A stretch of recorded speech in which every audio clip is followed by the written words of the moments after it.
So we open tonight in London in the middle of winter 1455. Judith Stone, it is the night following your meeting with Elenid.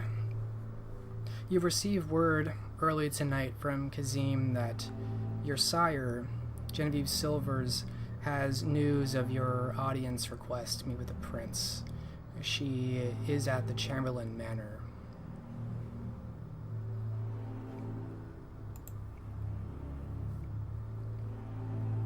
Well, obviously, she's going to attend. Being summoned as she... Okay. So you make your way back to the Chamberlain Manor, being discreet, of course. And once inside, you find your sire in the old study where you once met with the entire gauntlet. Back when it was filled with bookshelves and carpets and candles and decoration, but now is little more than a bare wooden room and a single table on it. Genevieve is at the other end of the table, in a heavy forest green cloak wrapped about her with the hood raised, and she turns to you as you enter. Ah, there you are, my dear.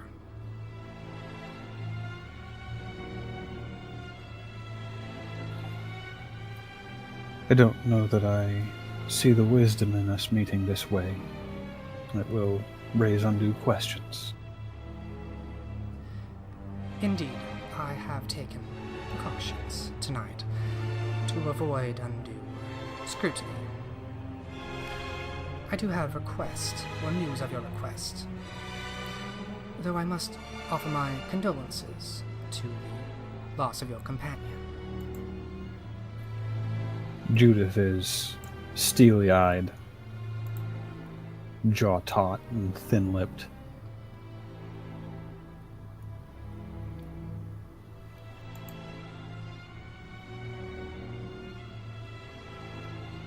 Although it does beg the question, however, if Cormac actually went the way of Thomas Chamberlain.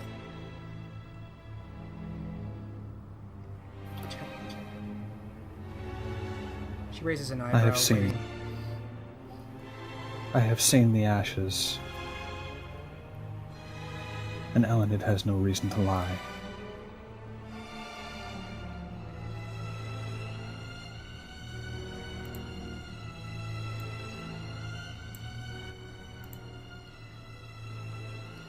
You never did very much elaborate on precisely what happened that caused you to lie in Scotland.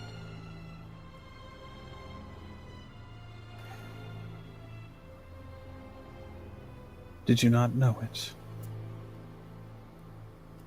Been chafing under that yoke for too long. It was time for Thomas to fall.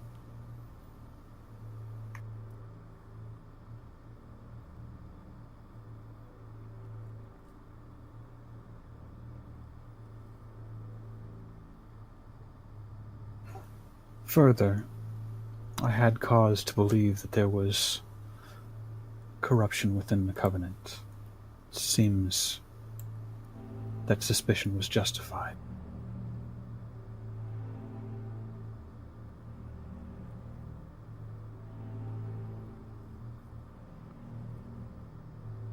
Yes, it seems perhaps so. But perhaps you are aware of the rumors that Thomas yet lives. All the more reason to speak with... name crap. Ambrose? Yes. Better to out myself on my own terms. Seems an appropriate time to do so, given that I have justification for my suspicions readily presented.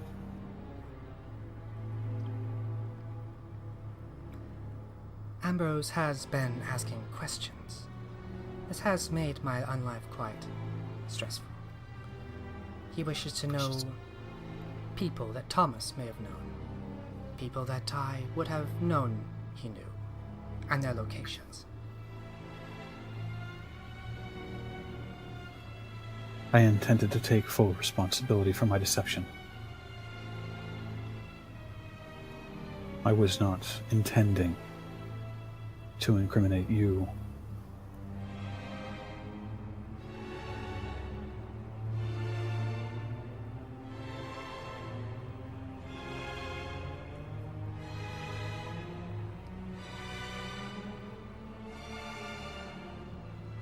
I am skeptical of your plan to reveal this truth.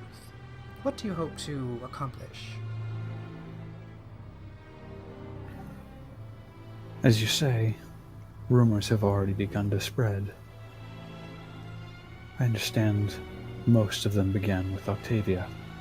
It had actually been originally my intention to speak to her directly, but given Cormac's fate,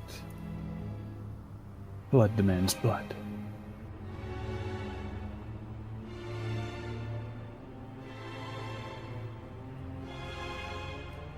And you think your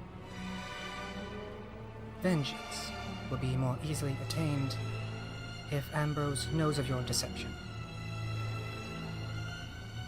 I believe by reclaiming my right as a member of the Gauntlet, I will be more easily able to travel to and from locations where Anafnemtet is seen.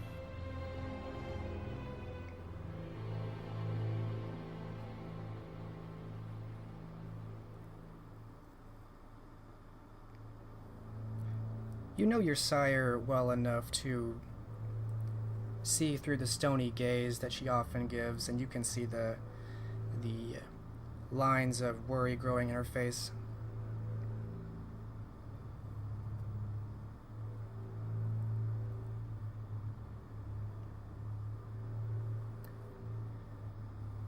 I would caution you to carefully choose whether to proceed with that.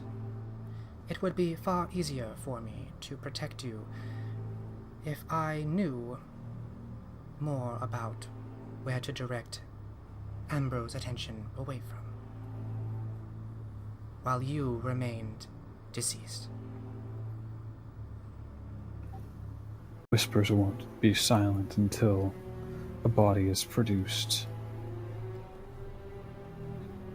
Ambrose will have questions. Certainly Octavia already knows, and is merely playing the games that Octavians play.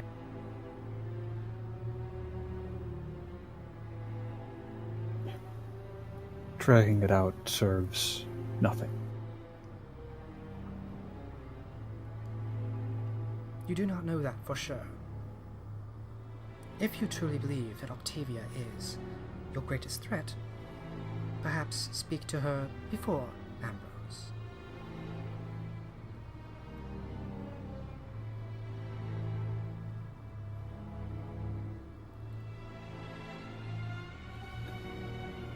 It was already my intention to surrender this estate, and she'll pause and look around, as recompense for my deception.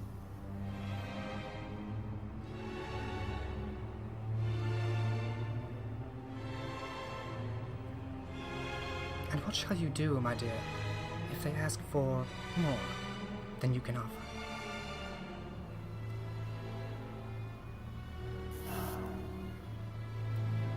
What more can they ask for? Surely I haven't violated such laws as to warrant a death sentence.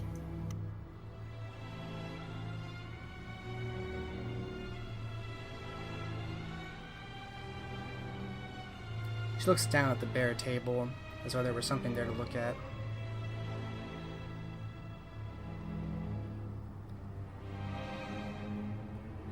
Let us hope you are correct.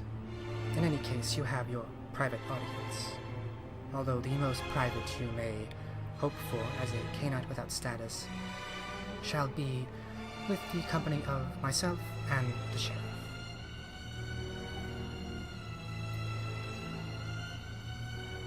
That will serve.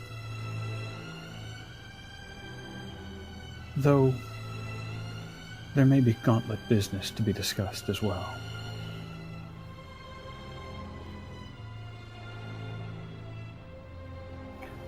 Even so, I'm none too concerned about cash.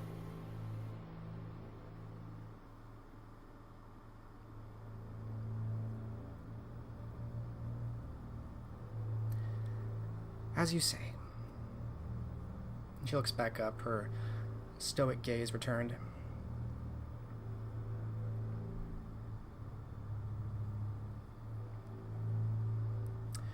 Your audience is in several nights from now. I shall see you then. And I shall take steps to prepare.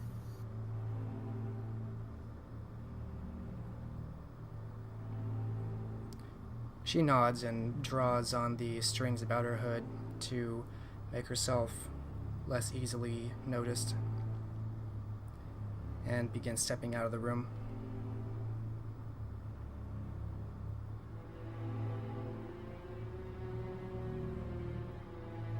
Judith will wait some time before she also departs through a back entrance. All right. You make your way out.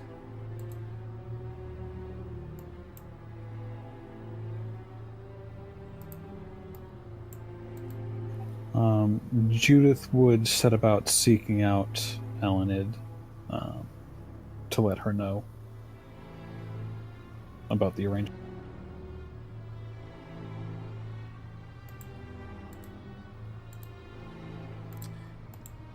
All right. Elenid, you hear that Judith has a private audience with the prince in a few nights.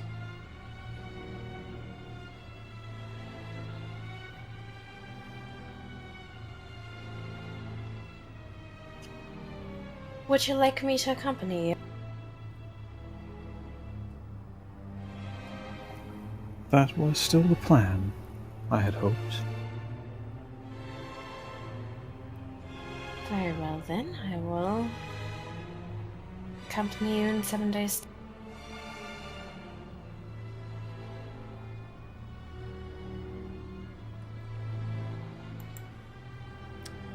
All right. In general, I'd just like to know what everyone will be doing for the rest of this evening, as I will be jumping to the next evening shortly. We will start with Nicholas. Is there anything in particular you would like to accomplish in this night? Even as he's been standing on the docks, Nicholas has been thinking over what happened, at least cursing himself for a fool, so after he's done there, he'll return to the manor to brood on his failures. He's quite inconsolable, so if anyone tries to talk to him tonight, it's not going to happen. Alright.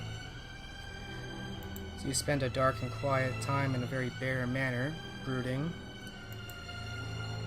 Robert, you know that the Archbishop of Canterbury's personal guard is set to leave in about a fortnight, intent on detaining the Bishop Louis de Poitiers and revoking the title of the current suffragant bishop there. So you have a little bit of time before that departs. Is there anything you're doing tonight?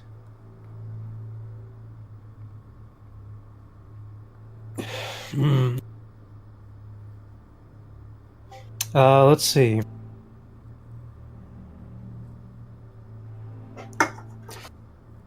We probably should do something about these rumors of the missing Anna. Anna, was it? Plantagenet. Plantagenet, yeah.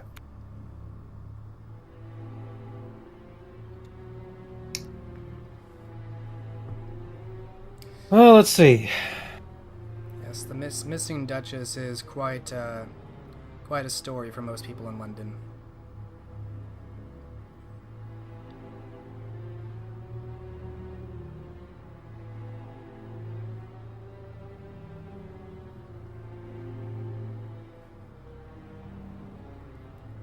How many still remain from the party in the city, specifically the Yorkish backers? How many Yorkist nobles still remain in London? Yeah. Many. Too many to name. Oh, okay. Right now, at this point, the Duke of York still holds Realm Protector.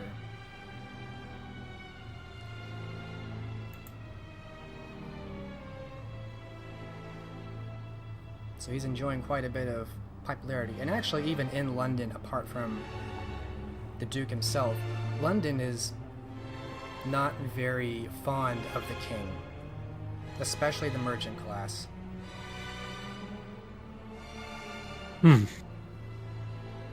this is very much a pro-Yorkist area right now.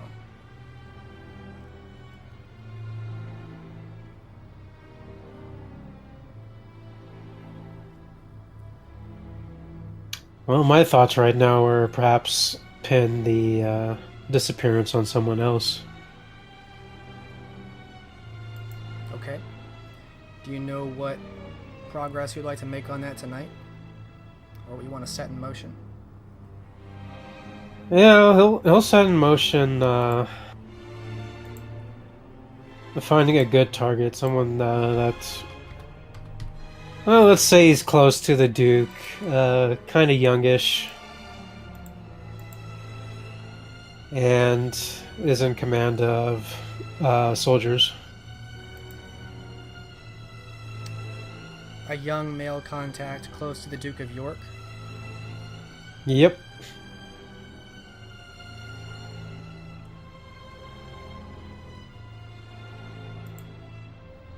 Okay. Who's in command of soldiers? Mm-hmm.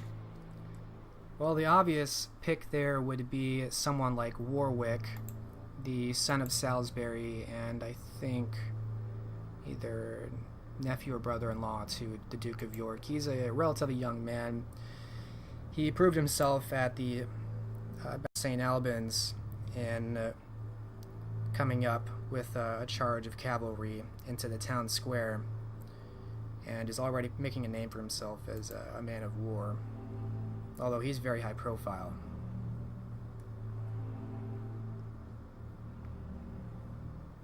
That's fine. If he seems like a likely target that was at the party and everything, he'll start working from that angle, seeing where he stays, what servants he surrounds himself with, things like that.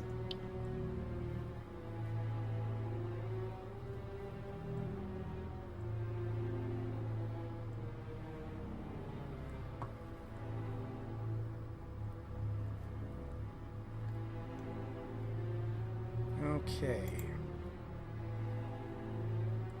Give me one moment, just looking over some notes here. So the man's name is actually Richard Neville, but he and his father both have the same name. His name is, so everyone calls him or refers to him as Warwick versus Salisbury's father. So you are trying to implicate that the Duke of Warwick, or the Earl of Warwick, I should say, is possibly related to or suspected of being involved in the abduction of the Duchess of Exeter. That is correct. Okay.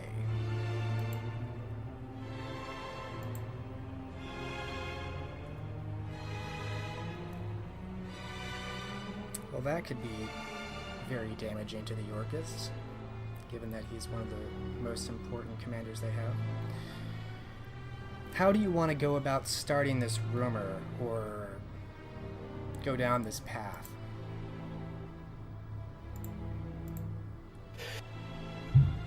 Well, you should still have the personal effects of Anna if the dress is probably lost somewhere in the sewers, but he did keep a hold of the jewelry. Yes, you did.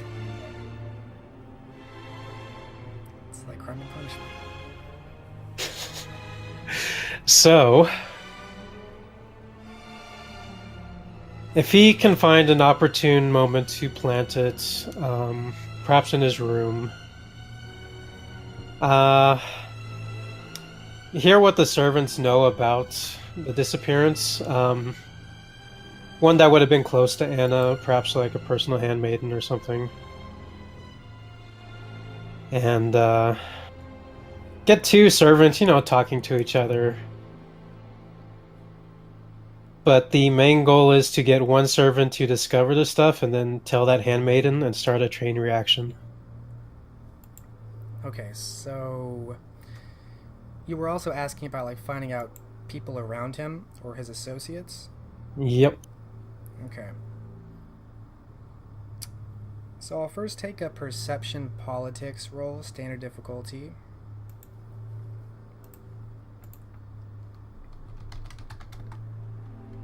Perception politics, huh? Alright.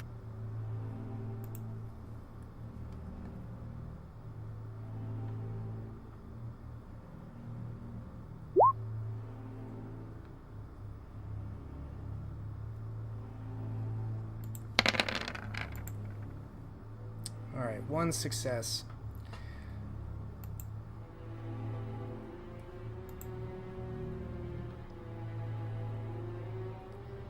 Doesn't give you a whole lot, basically just confirms what you knew or suspected. That his closest contacts are the Duke of York and his father, the Earl of Salisbury. This seems to be almost like a triumvirate of Yorkist power. You think you know of a handful of other aristocrats and gentry who he sometimes speaks with, but no one of great significance.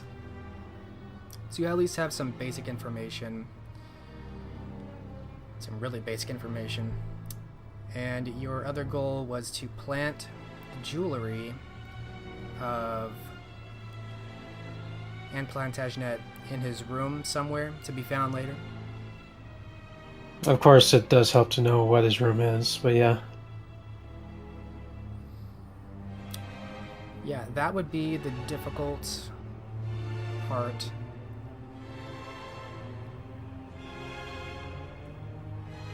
They stay at the Palace of Westminster, he and his father, which is a highly guarded place. When you've been there, you know how well guarded it is.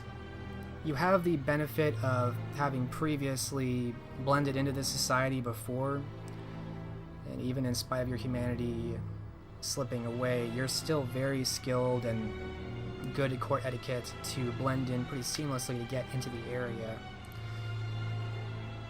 So, of all the people that could try this, you're actually very well poised to, in that no one really thinks twice about why you'd be in a hallway here or there.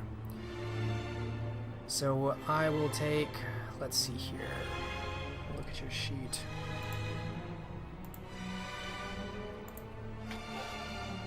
I think the planting is happening before actually finding the servants that would be of use. That's fine.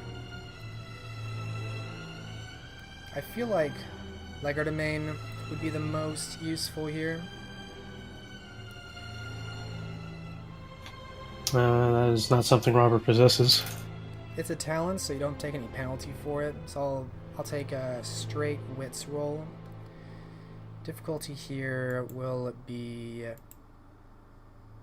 we're gonna say 8, because it is a well-patrolled palace.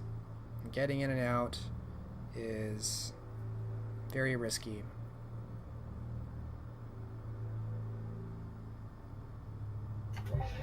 Difficulty 8, huh? Mm-hmm. Alright.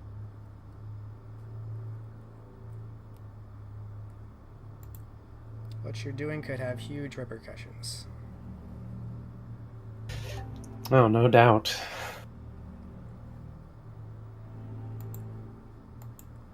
Oh man, he doesn't have willpower. Oh, You don't have any will. Do you have 0 willpower? I have 1 point. Hmm. Yeah. That's tough. You don't have to do this. Difficulty still stands. Wow. Oh, I rolled it. 2 successes. What's your wit specialty? Hmm. Changes in strategies. Not really applicable. Yeah. But 2 successes is enough to not get caught. You time it right and find a good moment that feels useful and well timed when you duck into the room that you're able to figure out quickly enough, once you're in the palace long enough, where the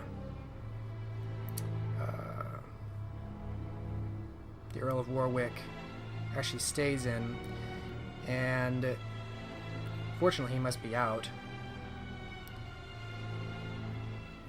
You tuck it away somewhere. It's not the best place, but you think it'll be picked up later. And I'm gonna say with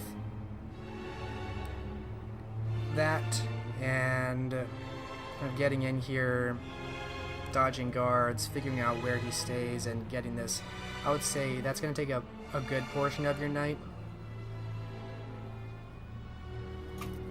Fair enough. What was your goal with trying to find some maids to find it? Well, he wants to find the maid.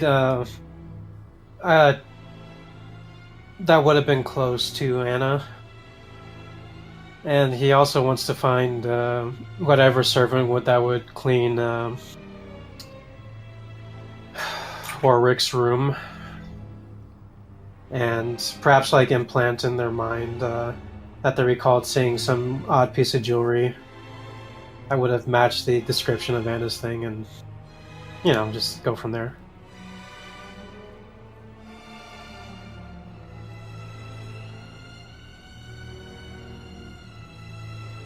I would say you have enough time tonight to maybe implant the idea in someone's head that Anna Plantagenet was wearing this nice kind of golden braided necklace with a red stone in it, which is still missing, something like that. So at least it would be known. Mm-hmm. I think all that would require is your Auspex power.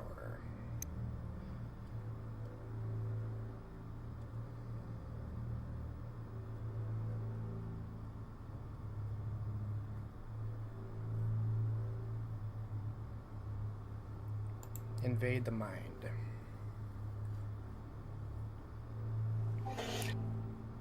Alright. Difficulty. Remind me what it's based off of. Is it based off willpower or is it flat? Willpower.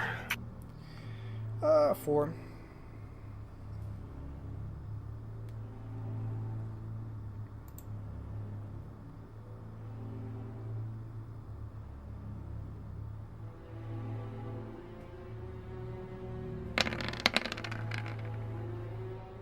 Wow, 6 successes. So not only are you going to be able to implant this thought, there won't be any consideration that it came from somewhere else. You decide to pick, on your way through the palace, you pick the maid who's just happening to maintain Anna's room. Makes sense that this might be the one to notice such things. And while she's kind of kneeling over, folding up some of these blankets, you give this image that's really a memory that you had of this very fine golden braided necklace and the red stone. You just make it a very vivid image in her mind. She doesn't seem to react to it outwardly except for a brief pause before she returns to folding her laundry and seems to shrug it off.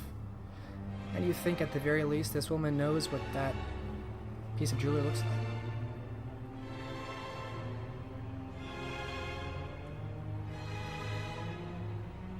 Was what left clear enough to implicate Warwick's room?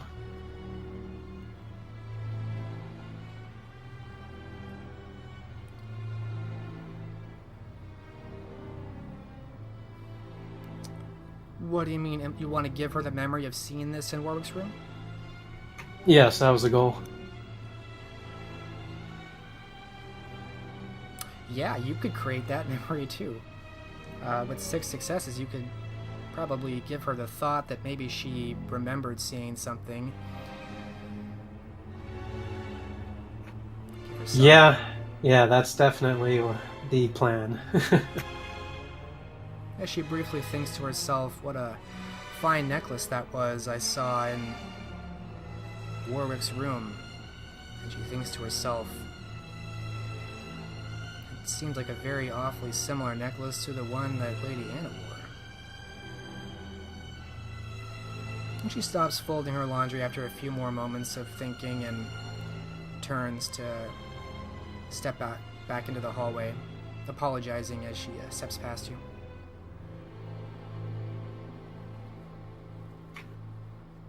Robert, of course, slightly inclines his head and begins to leave. Okay. I'm going to say most of the legwork getting up to that point does take up a lot of your night. And you probably will not be around long enough to see the effects of this if you want to get indoors or get to your haven or a safe place. That's fine.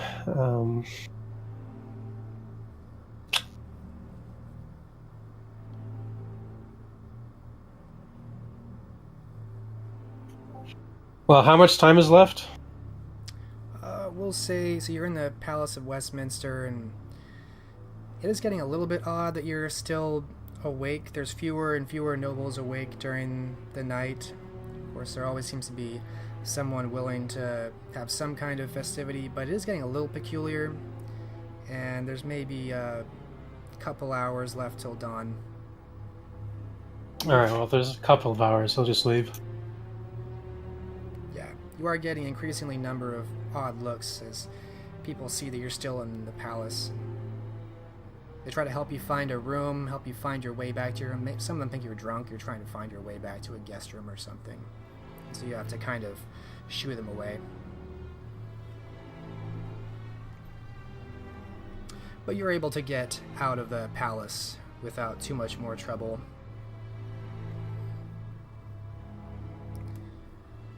And Judith and Elenid, you're able to connect, and of course Elenid, you're informed about the plans, and it sounds like a tentative agreement to join Judith to this private audience. Judith, is there anything else you want to do tonight? I don't know that I made it expressly clear last session, but I do want to make sure. I want to send word to Gauthier how to phrase it. If he wishes to continue the business arrangement he had with Master de Courcy, Mistress Stone would be willing to entertain the idea and give him a location where she can be found at the Blushing Thatcher. Okay. Kazim helps ensure that this message is sent off. I mean, he's probably just up in Cambridge anyway, so it's not crazy to assume that a message could get there in a relatively short time. Ponder. I don't know that there's necessarily much else that Judith would want to do with this evening. That's fine. Yeah, it feels like that's all it really needs to get accomplished. Okay. And Elenid, anything else for tonight before we move on to tomorrow? Well, she needs to write a letter to go to Cormac's sire, basically informing him that of Cormac's death, of which he's probably already well aware of, and More importantly, that she intends to hold some sort of funeral for him. She is uncertain as to where or when, but she believes that he deserves.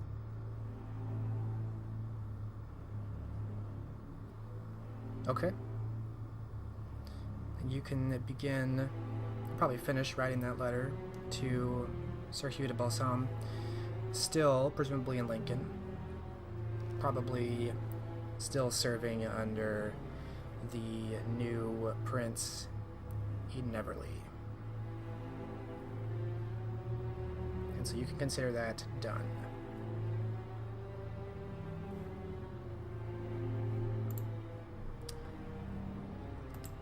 And with that, we'll move on to the next night.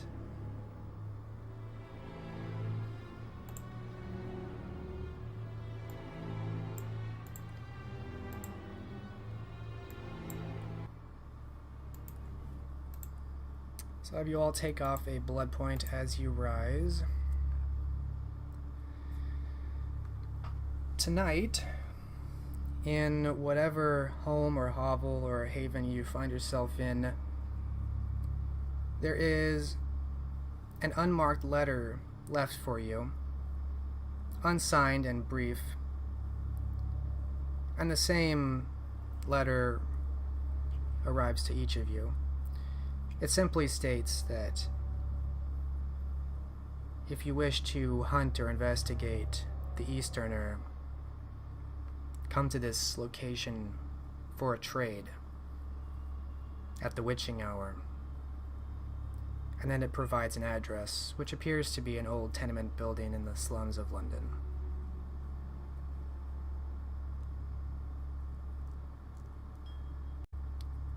We will start with Nicholas. How do you respond upon getting this? So I do receive it. Yes. Everyone. Nicholas is quite better the next evening. He'll read the note quizzically, however. He doesn't even exactly know what Easterner they're talking about. Does he know if Ellen had stayed here with him in this place? You're at the manor, correct? Yeah. Then yes. Then he will seek to find her at the earliest possibility. Perhaps it was really meant for her. It has his name on it, though? Addressed to you, yes. You don't see one, like, signed by. How odd.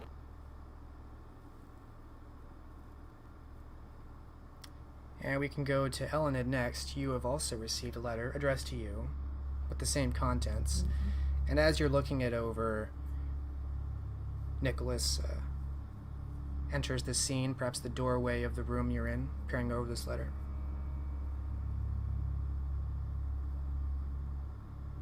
May I help you? It would appear we had visitors during the day. They left this for me. Then you got this. You got one too. Tell me, is it talking of the East? He nods. What Easterner does it speak of? The one who slain Cormac. The one who was there to attack that mutual friend I went to visit. Then this raises more than one question in my mind. Firstly, why do they think I would care about such a barbaric act? And secondly, how they were able to get into my chambers in the morning.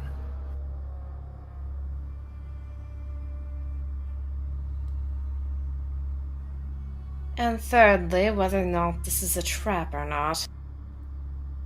I always assume it's a trap.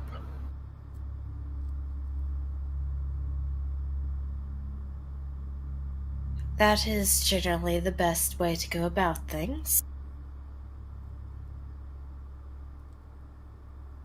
I'm glad you agree with me. Most find me simply paranoid. I've gotten that reaction a few times. You don't intend to go to this meeting, I hope.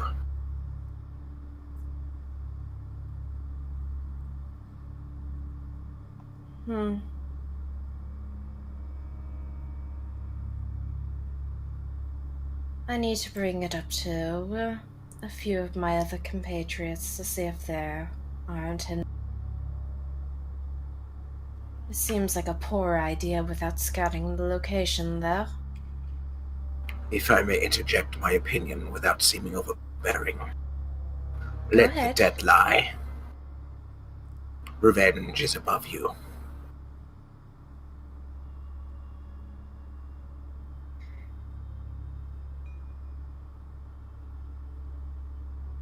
I know of a few others that would not agree with such statements.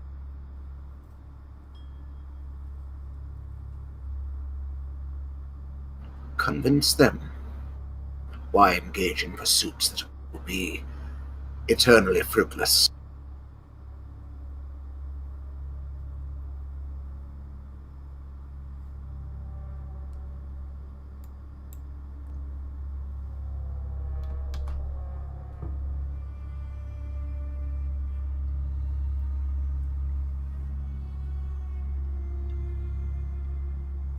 I will consider this.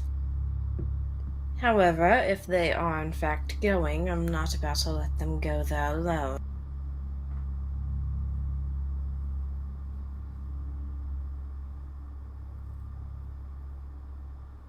I can only assume you're talking about your compatriots in the gauntlet. Well, the one that remains.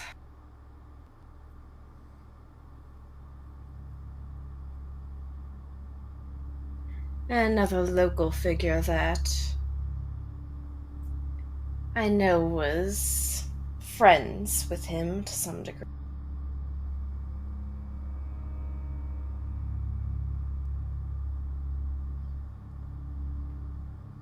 So it is not outside the realm of possibility to accept the help of one who is not one of your number.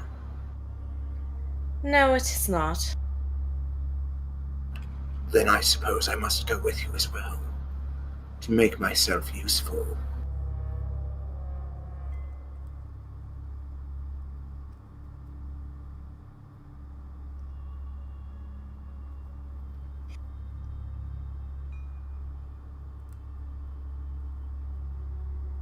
If you intend to do so, I will not stop you, and the help would be appreciated if it is in fact true.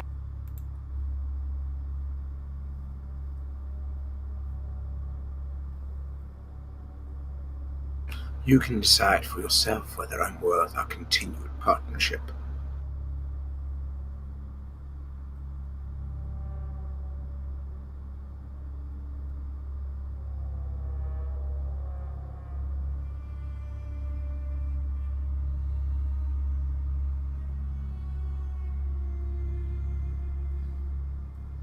Besides, since I'm seeking out the other remaining Gauntlet member here, that means you would be able to have an opportunity to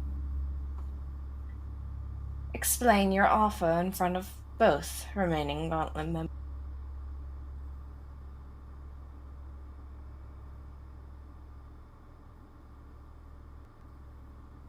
Which one is the one that remains? I'm afraid I'm a bit behind on the news. Thomas Chamberlain died up in Scotland. The only two that remain are myself and Robert.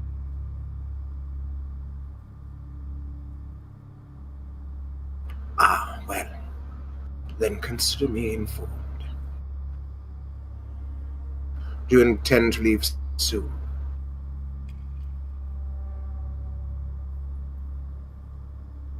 At some point, yes, I intend to leave rather shortly, though exactly when No, not when. Exactly where Robert has been keeping himself if he's not here is the question.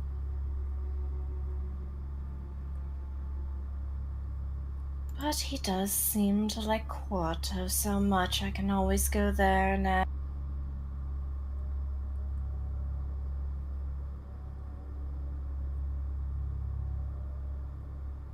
If you can find him without knowing where he's gone, he's making himself too easy to track.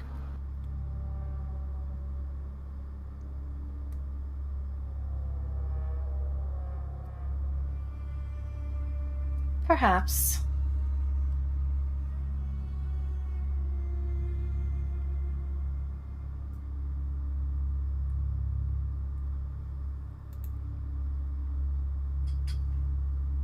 But most of the time he doesn't have a reason to hide himself.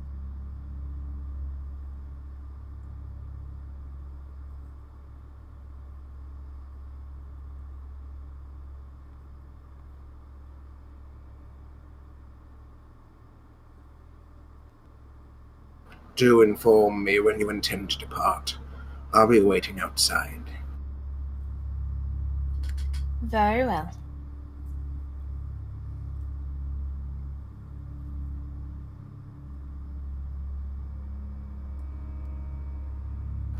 And he departs. Okay. And Robert, you have received this letter as well. Where do we find Robert? And when he is reading this letter, what comes over his mind?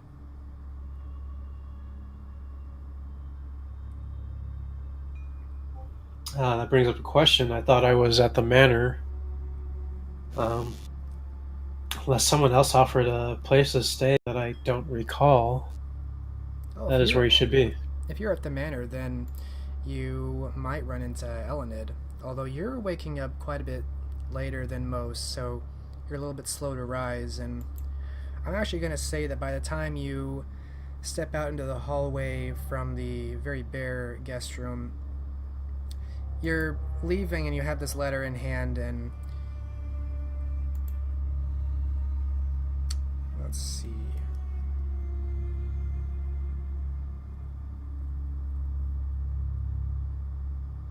Yeah, Nicholas is actually stepping out into the hallway at the same time, and you cross paths. And Nicholas, you see a strangely familiar blank scroll, almost blank scroll, in the hands of this well-dressed looking noble approaching you. He hasn't immediately noticed you yet.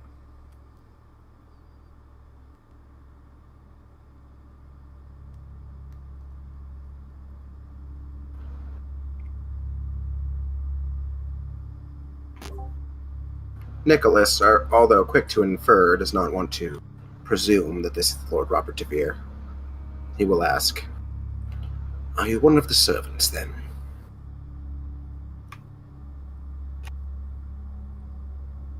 Robert will give him a look of disdain. Then I can only presume I'm talking to the Lord Robert de Vere.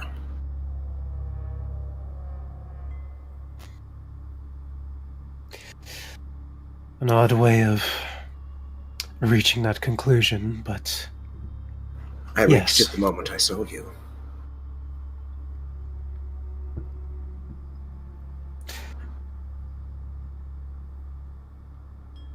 How serendipitous that we should find you here this evening. Your Lady Eleanor and I were just about to go looking for you. Indeed. We have not had chance to speak. And who are you? My name is Nicholas Ridley. I've come to offer my help to the Gauntlet.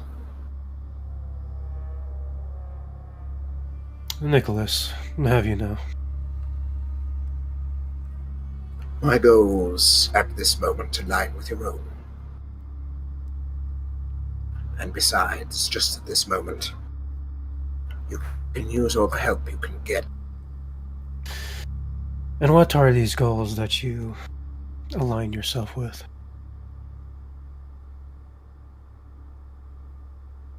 That is for you to decide, he says mysteriously, cocking his head slightly.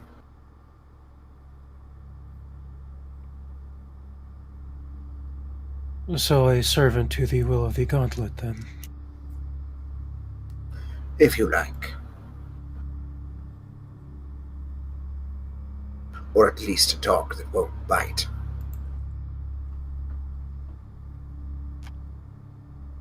Intriguing.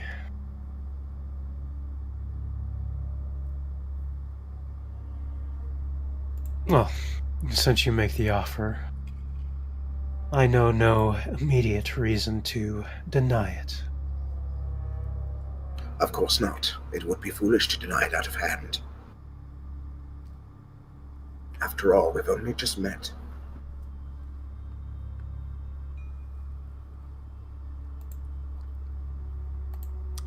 And Eleanor, I'll say that you can faintly hear voices not far down the hall after Nicholas left. You think maybe one of them might be Robert's as well. Alright. She'll head on out there. But first she's going to seek out Gertrude.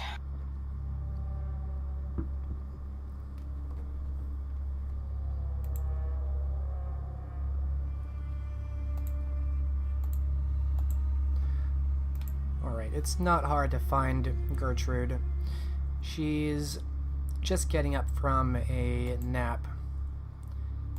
She's kind of rubbing the sleep from her eyes when she sees you in the doorway. Oh, my lady. Is there anything you need? My apologies for waking you. I was curious if you were the one who put the letters in our room. Letters, my lady? Looks at you curiously. She holds up the letter that was placed in her room. No, I apologize. I know not of this letter.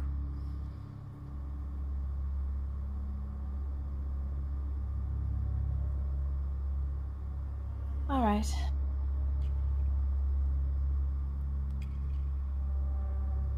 Was anyone else in here, well, in this manor today? No one besides the few staff who have been here and there. There are very few people left in this manor. Then I will seek about asking them if they know. She nods as she rises and begins to put herself together. Elenid will leave the room and go towards the voices. Alright. Robert and Nicholas, you both see Elenid approach from turning the corner.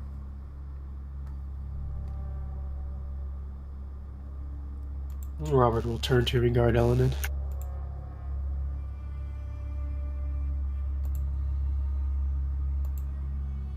Robert?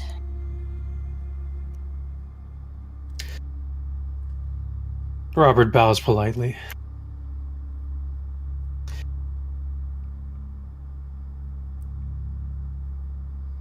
Have you gotten the same letter? That I have.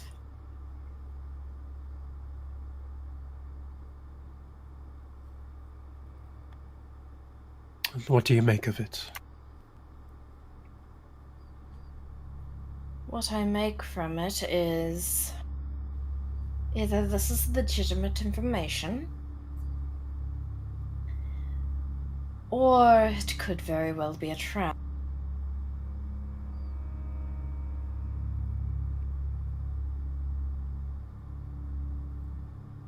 You suspect a trap? It is the cautious approach.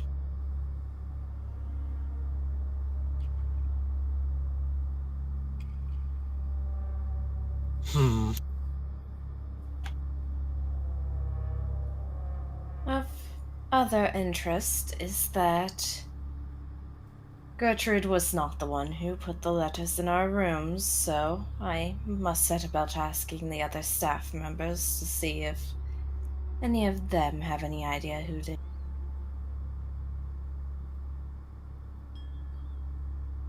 How mysterious.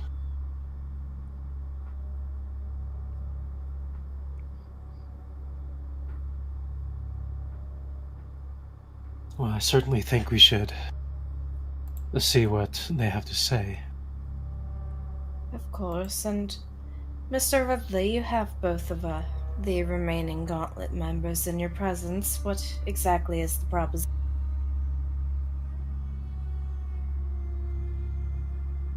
Lord Tavera and I were just discussing that.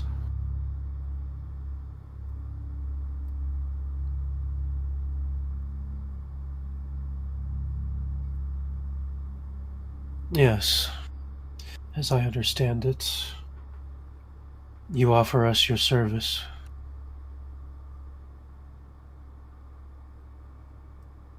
Most especially in solving the murder of those who came before you, since it seems you're having trouble doing so. But I suppose I can be of use in other ways, especially since you've come into some untenable political straits of late. And since you offer, what are those abilities?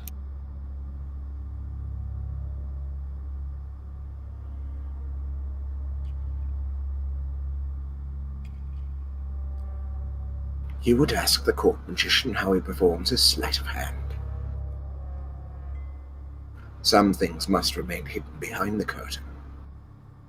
Do you proclaim to be a court magician?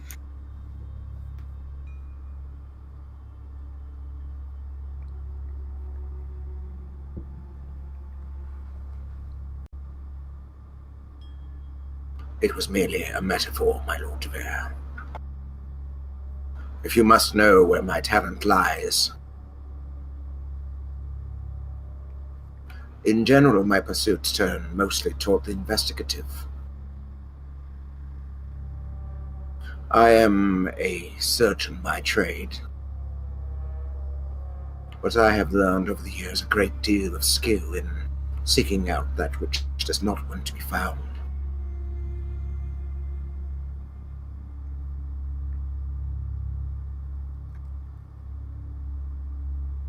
That would be most useful in these times. More than useful, life-saving.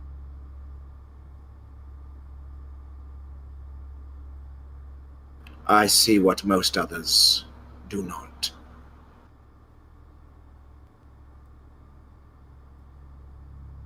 It is how I know who you were the moment I saw you.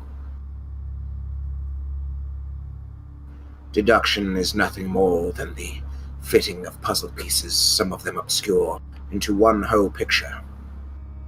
And the quicker one can do that, the more successful one will be.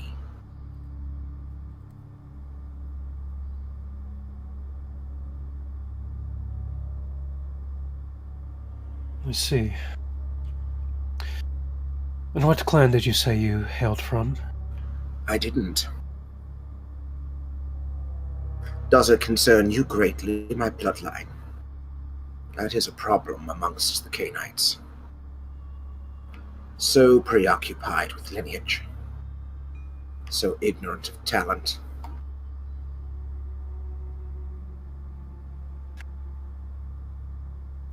Perhaps it would give more insight into your background. Don't be offended by such a question. Offended, no. Merely cautious. I am, as they call it, a child of Malkov.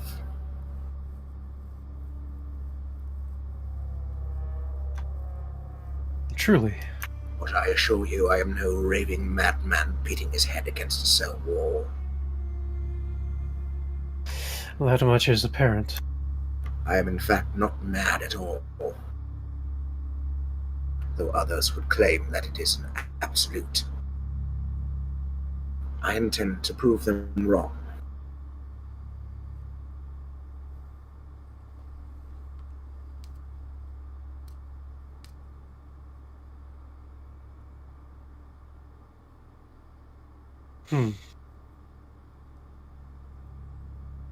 You're not mad at all. Do you simply manage your madness?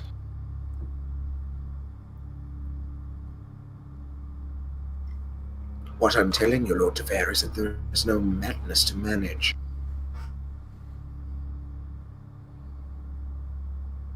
I had not thought such a thing possible.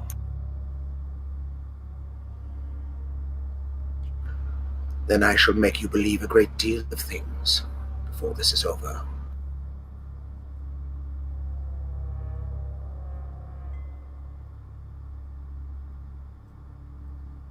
Very well. I would be most interested to see what you offer. And I, being your humble servant, would be most interested to provide it. And he will bow low at the waist, laying one hand on his belly and one on his back. It's a very courtly bow. Certainly nothing that a peasant could manage.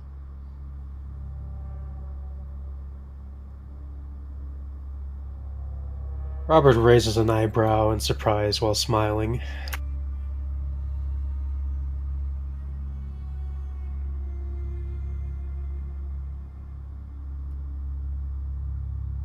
Very good.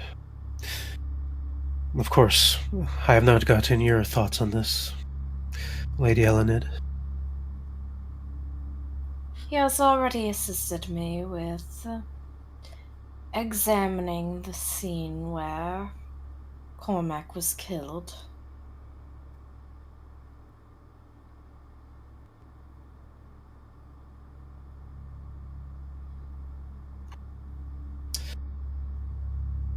I trust he is true to his word, then.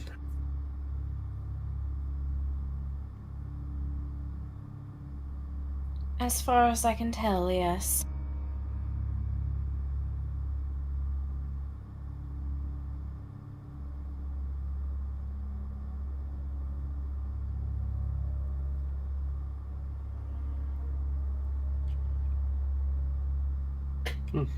That satisfies me for now.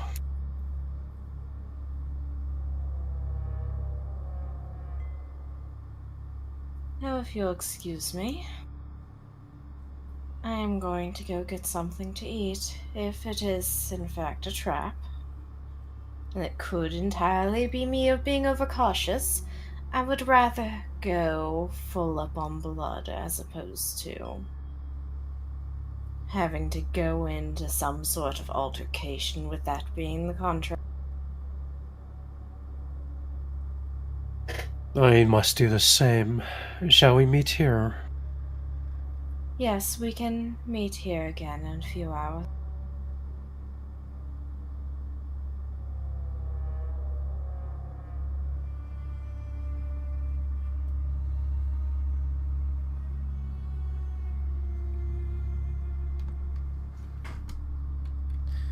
Alright.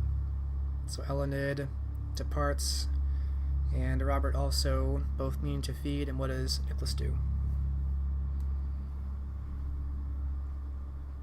He will wait for them to return. He can get quite engaged in his own thoughts. Alright. Meanwhile, Judith, when you awake, and as I recall, you're still at the Bletching and Thatcher? That is correct. So when you awake, you also find that at the bedside table, the foot table, you have a letter waiting for you.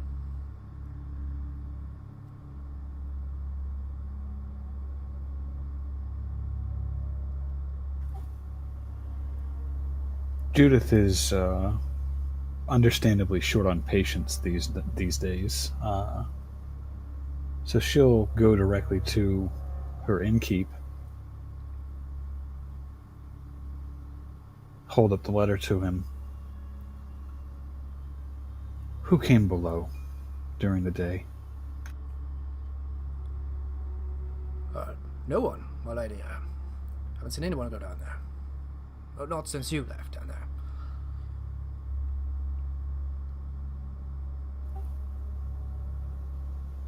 Someone must have. Oh, I assure you I would have seen them. They would have passed right by here.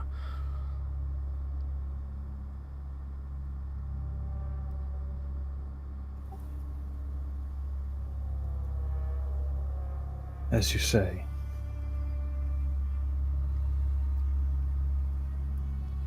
Are we expecting a full house this evening? Oh, I should hope so. Kind of looks over at the some of the empty tables. It's still getting busy.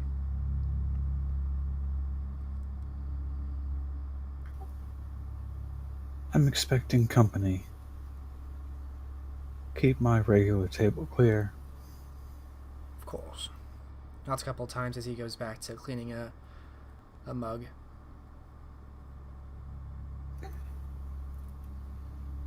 The young maid who sought me out the other evening. Possibly one more. Keep an eye out for her. Show her to my table, and send for me when she arrives. As you say.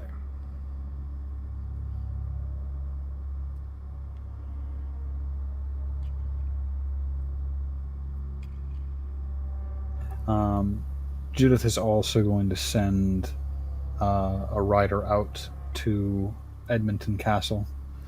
Would the retinue have time to muster and report to the tenement building by the appointed hour? Highly unlikely. Okay, well then scratch that. Because at that point they'd just be chasing us if there was in fact a trap, and that doesn't do anyone any good.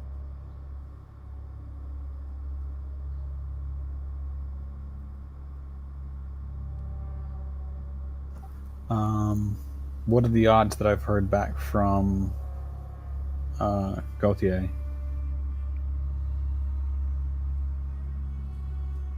You have not heard back anything yet.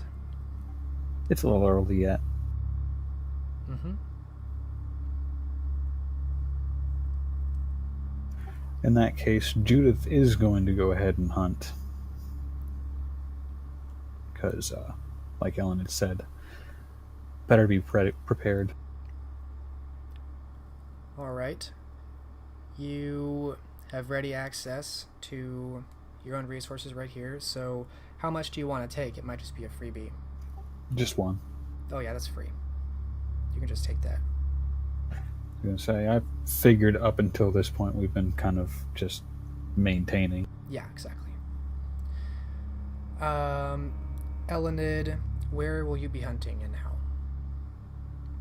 It was more of an excuse to go to the Blushing Thatcher. Ah. And before I get back to you, Robert, how are you hunting? It's funny because that's where Robert had in mind. Okay.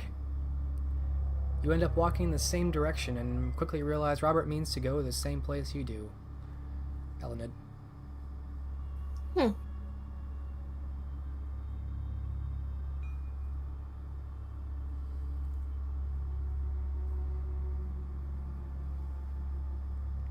Do you try to shake him? Why? I don't know. You're both going to the same place. It'd be kind of odd to try to shake him only to come through the door a few moments later. You dart down an alley and run away. Okay. So actually, Judith, it's not very long after you're done feeding when one of the barmaids approaches you. Innkeep said to let you know when some guests you were hoping to see might arrive. I think they've arrived. Show them to my table. I'll join them presently.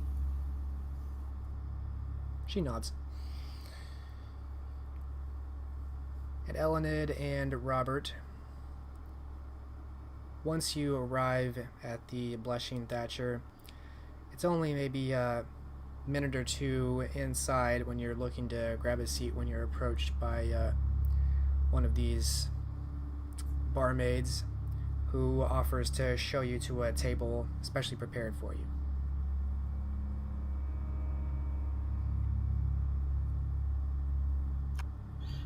Robert goes along with it, suspecting it is indeed Judith. Elinette will go along as well.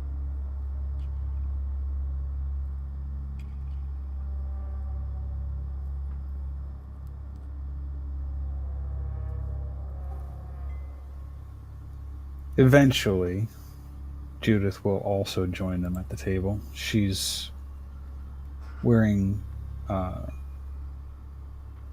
leather leggings and a white collared shirt, sword belted at her waist. She'll toss her copy of the letter onto the table and then have a seat.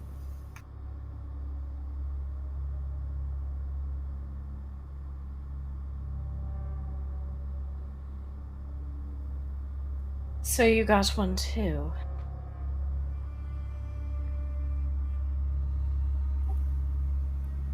Truly. Had I not, I wouldn't have thought to expect you.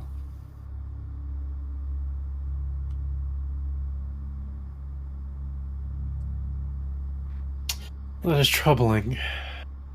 Someone must have noticed us speaking together.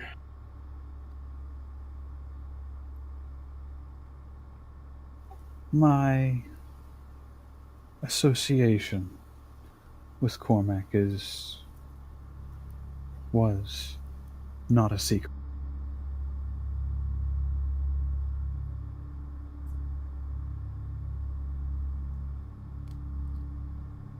Ah, that explains more.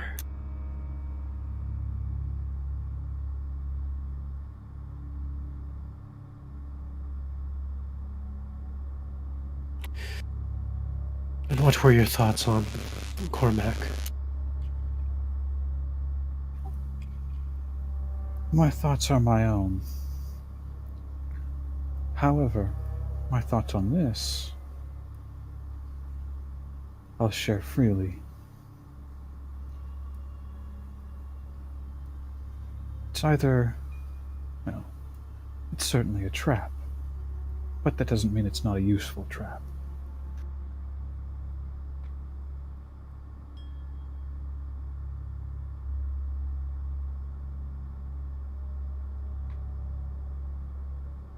My thoughts exactly.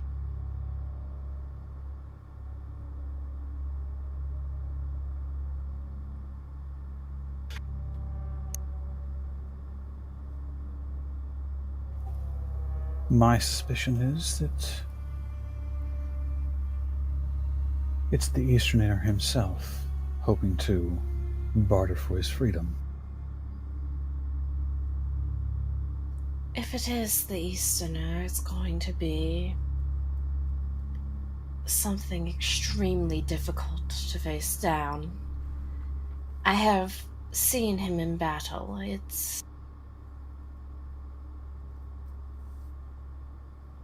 He is a fierce opponent when it comes to the more martial side of things.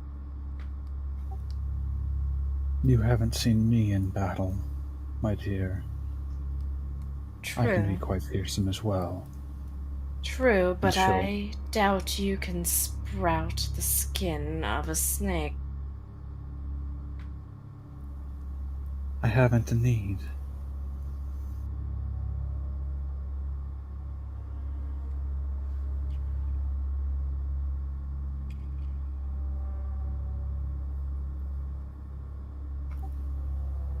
Either way, I'm prepared. And she'll pat the blade at her hip, which anyone paying attention will note is Cormac's sword.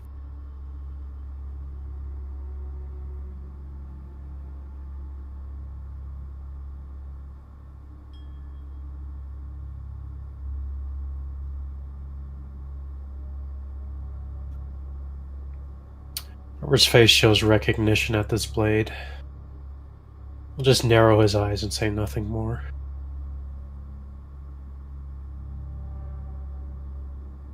Don't make that face, Robert. I'm the one who gave it to her.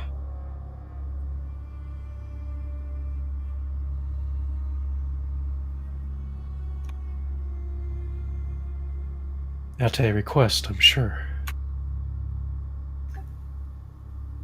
At an insistence. I can be quite convincing when I need to.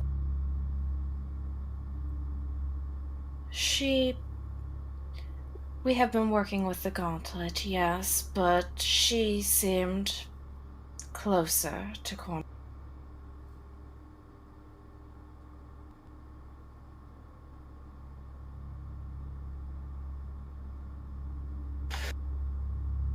Very well. What do you know about our quarry? What would they be weak to?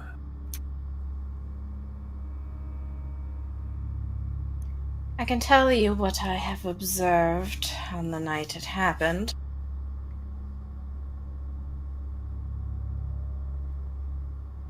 He can sprout scales on his skin and use his tongue as a weapon.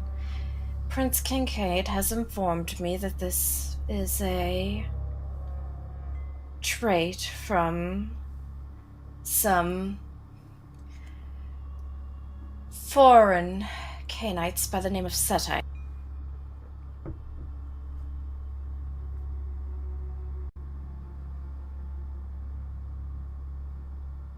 How foreign are we talking here?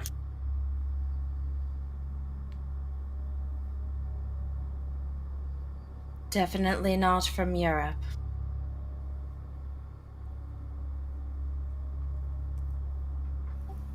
Further east, one would imagine. And significantly further south, yes.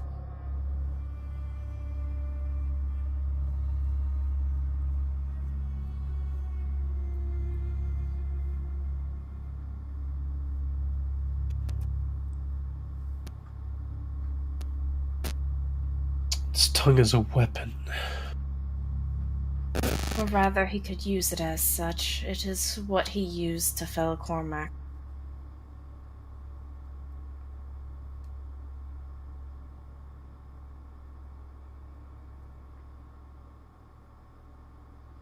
And how did Cormac's battle go? Poorly. Poorly. He did not... His blows were... Well, I was... No, it's... Cormac's battle went poorly. It's more... Whatever these abilities were, helped him withstand whatever Cormac was putting out.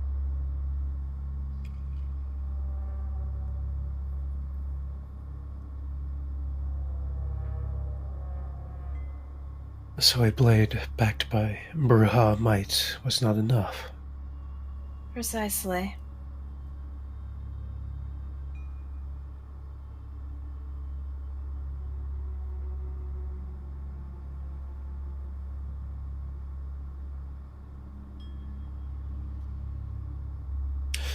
Any other hidden abilities?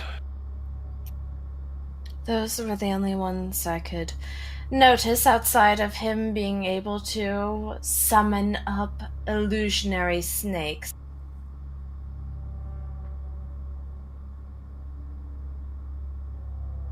He attempted to use those on me to break my concentration. It didn't exactly go the way he intended.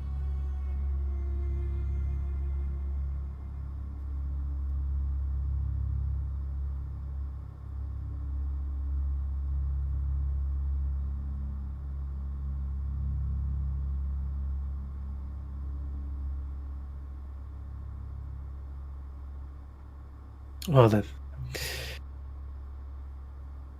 Now the question is, do we gather a force to wait while we do this meeting?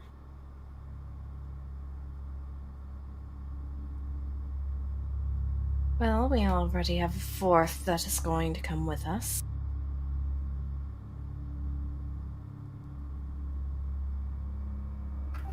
What forces I can muster are too far afield to be of any use.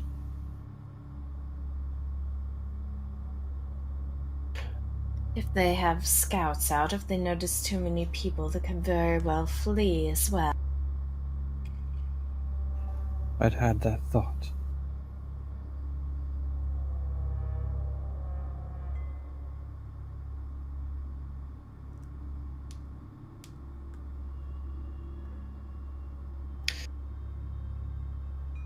Then what contingency is made in the event of a trap?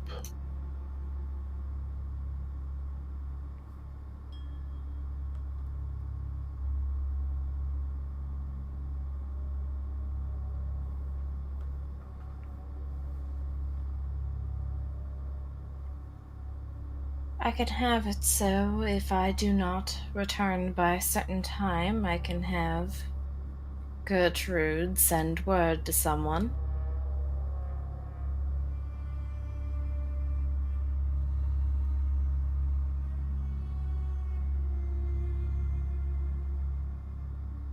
But that also begs the question, how long do we intend for this meeting to go on?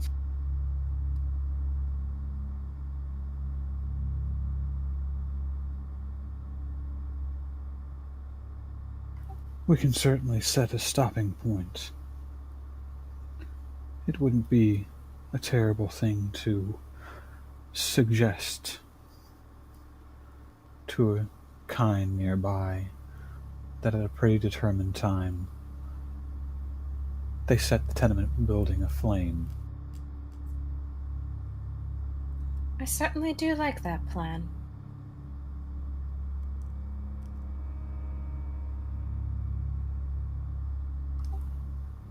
If nothing comes of it,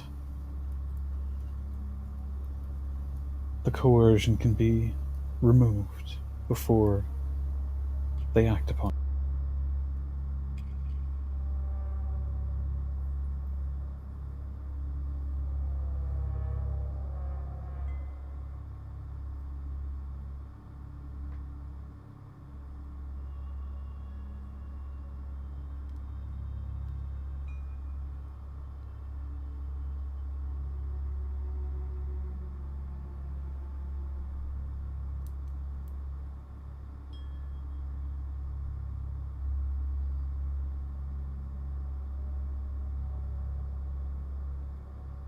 Risky.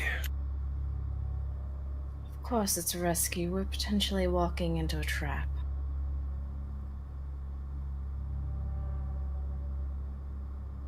I would like to have, perhaps, assistance in the shadows. Perhaps prior neonates. Or someone the sheriff who knows.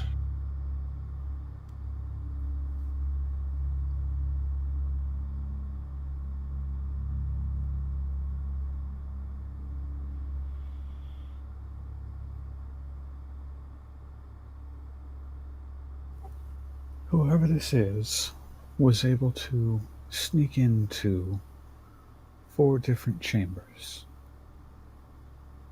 one of which is unknown even to those that work in this establishment.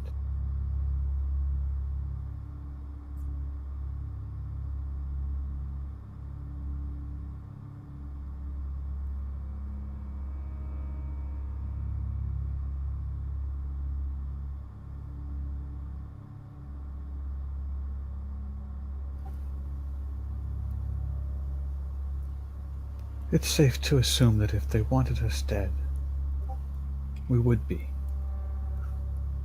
Which begs the question, what does this individual want? Which means either the wish to discredit us, make our destruction public, or lead us on a merry chase.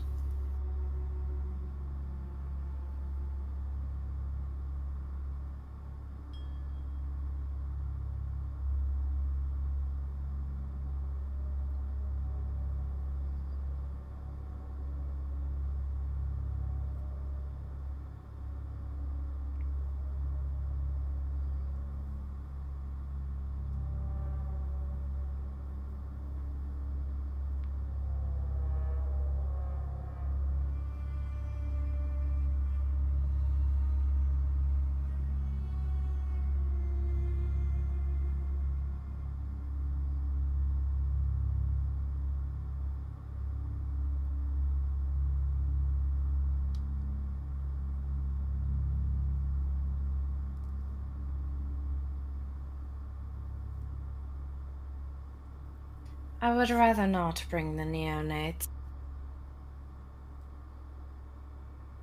If it is enough, then we'd be throwing them against their own demise. He was able to take down Cormac, and most neonates don't have the amount of training Cormac did.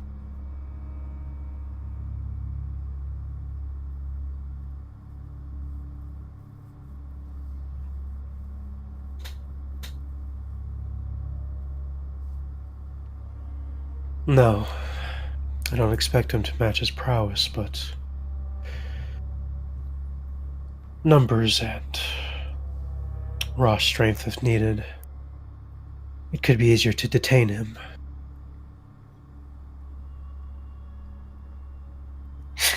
If detaining him is what you are concerned about, I can list all of your worries and say that unless he has allies willing to break him out, I have no problem doing so. I mean, to detain him in a small urn on my desk.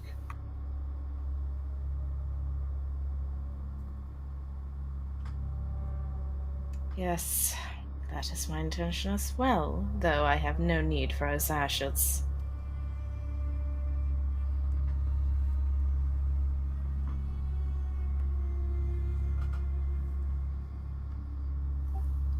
In any event, the hour grows late. Drink your fill. Send word to whom you might, and let us be about it. Very well. And with that, Ellened will get up from the table and head out to do so, because she would rather not go into battle without being topped off.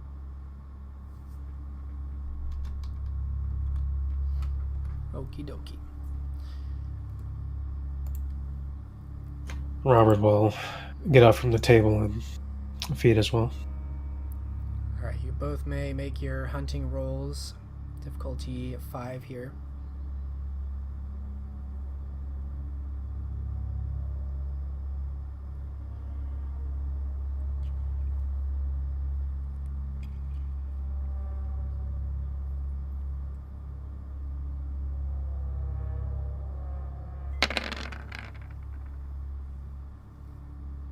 Okay, Robert, easily enough done.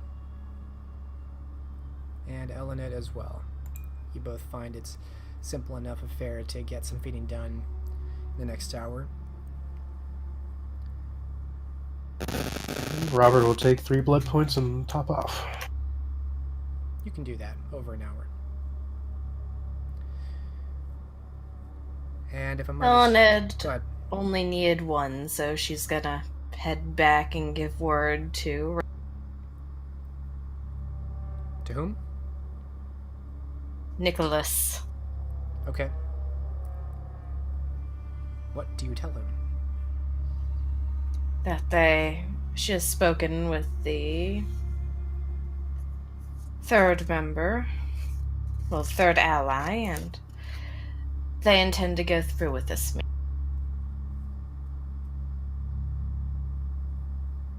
Alright, and the plan, as I understand it, is to go to this address at the appointed time, as described?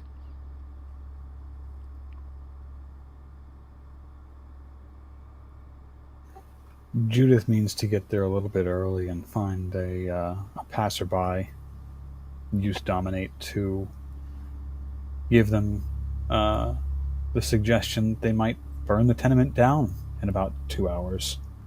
Well, in precisely 2 hours. Phrased in a way where it would be very easy for everyone to know when it's about to happen.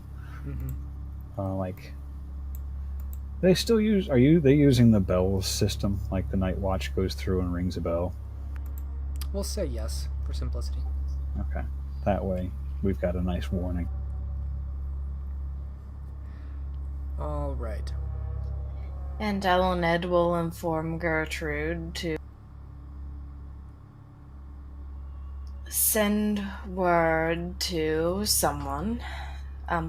Let's see. send word to the sheriff, should she not be back by... This is happening at midnight. Witching hour, so like 3 in the morning. You still have some time. Okay. I also thought it was If she is midnight. not back by around 5 in the morning to send word to the sheriff.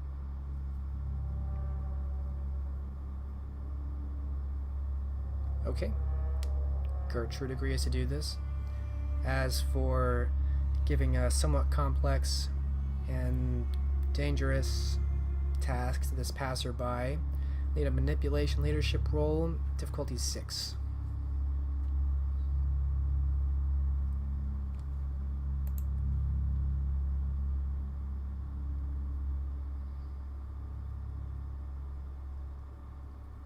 What's your specialty?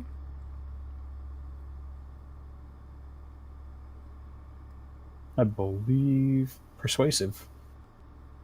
Yeah, I'll give you that. So 5 successes, very well ingrained.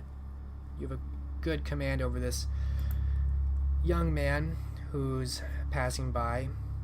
He looks fairly poor, but you get him focused on you, and this task is well ingrained in his mind. Burn this building down in 2 hours. Just to find him again if he doesn't need to do that.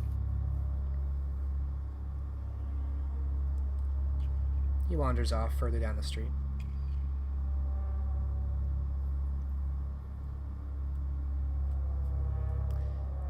And Nicholas, you've been informed about this plan. What is his response? Did they tell him where that they're going to be found? I believe so.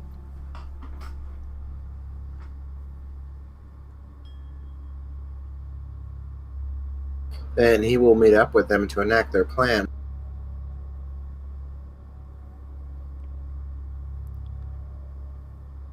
Alright. So with the contingency of Gertrude and this young man who's been dominated, the 4 of you eventually start to converge on this point in the rack. And we will pause here since we're about half an hour from the break, and I'd rather take an early break than go late past it. So we'll come back in 15 and pick it up again. Cool. I had to get a second notebook. My first one ran out of pages. All right. Word is your friend. It doesn't run out of paper.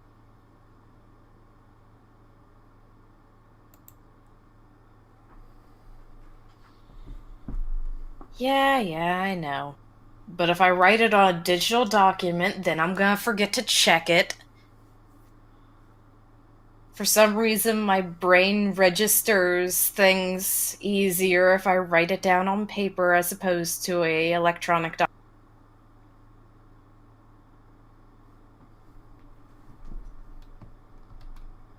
That's actually a memory thing.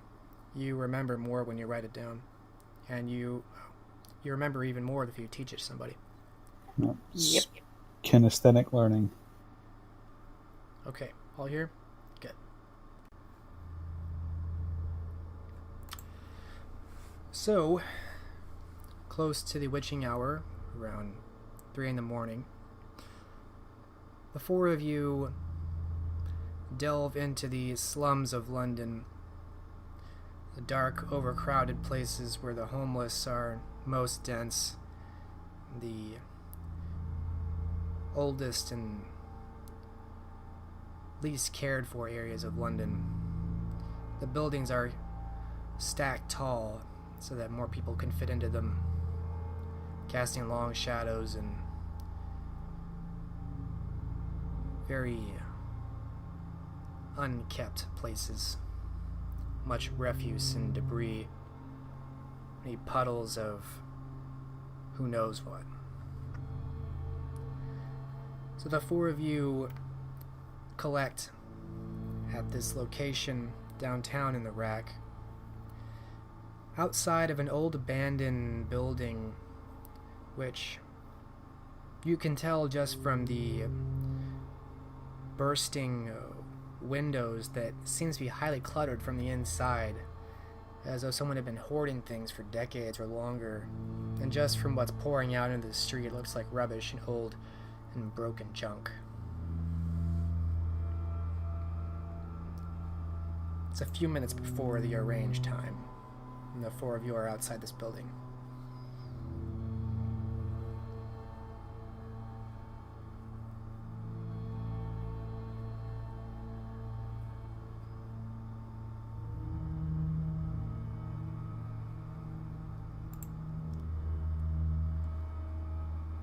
What do you do? Nicholas will regard Judith with interest. You must be the fool they were speaking of. Or the first. I'll leave it to you to decide.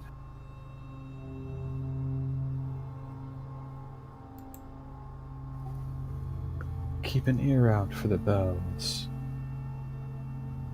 5 bells if we're still inside. Run.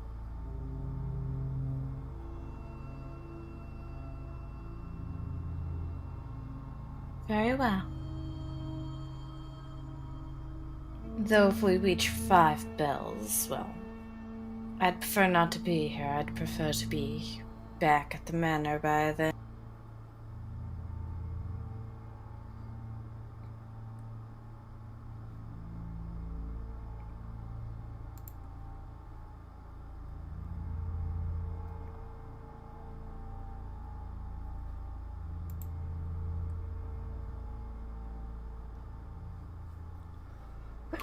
So that I can be sure we're all working in unison.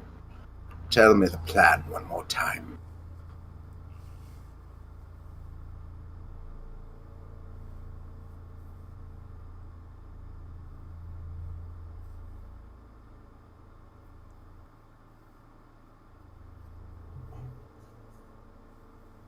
We intend to meet with this individual.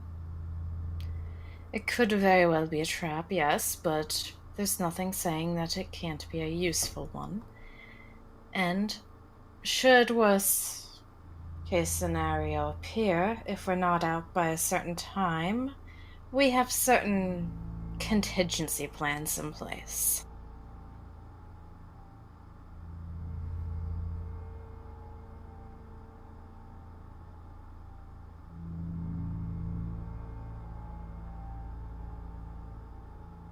And you would ask that I be your lookout then.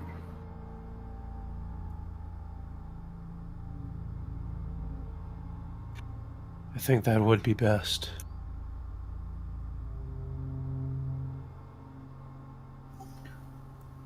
Judith is giving Nicholas a long, slow, and appraising gaze.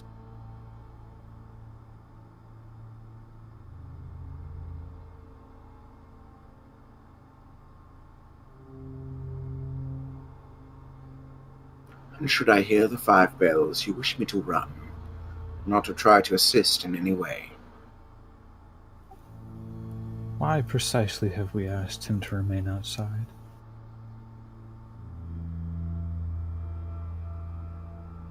Isn't it obvious?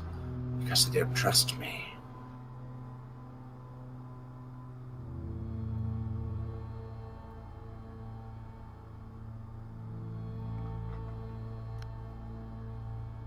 You did get a letter too, did you not?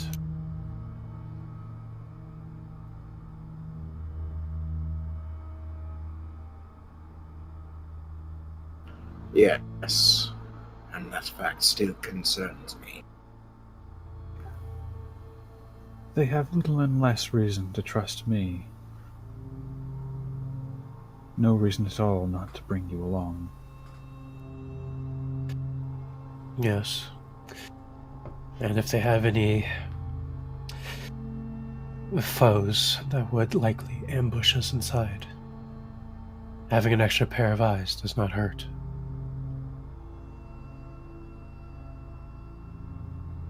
You would not go amiss having eyes like mine. and I can be sure not to be seen.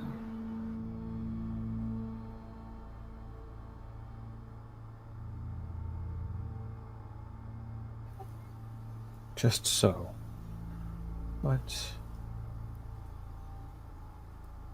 all the same, don't be shocked if you're called out.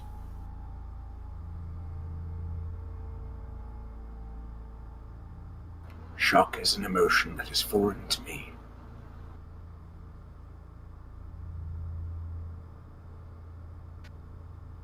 I think it's unnecessary, but do as you wish.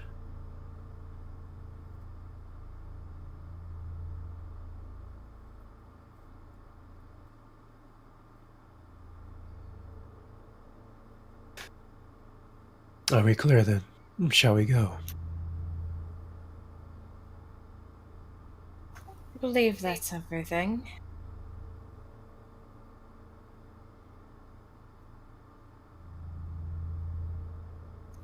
Judith will nod a bit.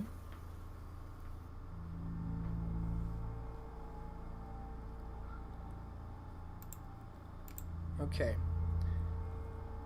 Once the group of you steps inside, you see that the outside was only the beginning of the collection of debris and rubble, the hoarded items stacked tall in here.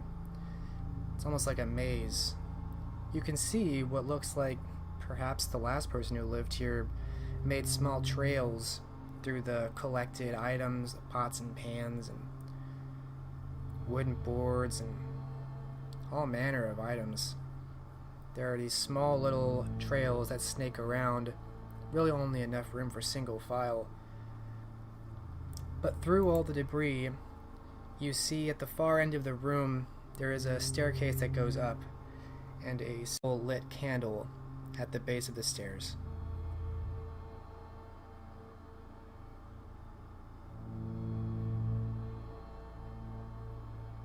Robert will turn on Auspex fully and look for a clear path.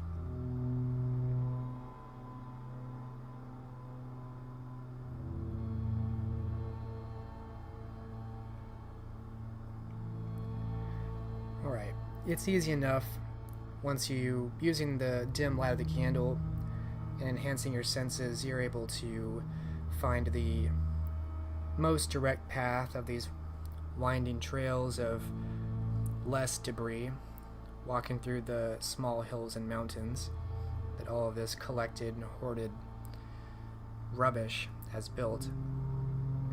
And the rest of you follow Robert as he starts to make a path towards the light.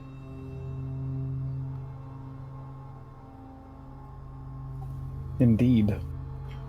Yes, but Nicholas will heighten his senses as well, and step into the shadows to obfuscate himself.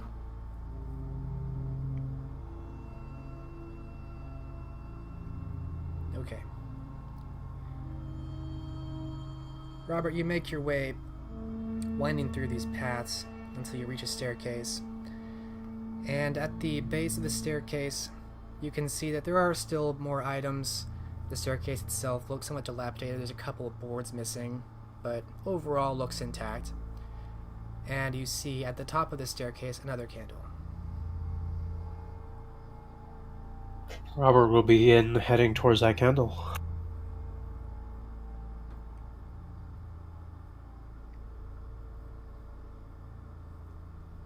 Okay. It's a little awkward making your way up. You have to step out of the way of these missing planks and stacked up books, other strange items that have been collected. But taking your time, you make to the top of the staircase. And when you do, you see that the top floor, there may have been other rooms up here, but it looks like they've all been broken down. The walls separating them have been removed. And so it's really just one large open space.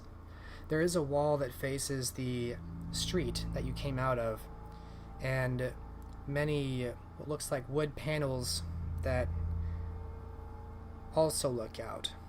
There's no glass on these windows, but the opening here allows for much moonlight to filter in through their openings. There's a cool gust of air. This room, this large open space, the top also has much debris, although not nearly as much. It seems like it's all been kind of pushed to the far walls. And ahead of you, there is one last candle in the center of the room by this wall of windows. It seems almost like a space has been carved out in this debris around this candle by the window.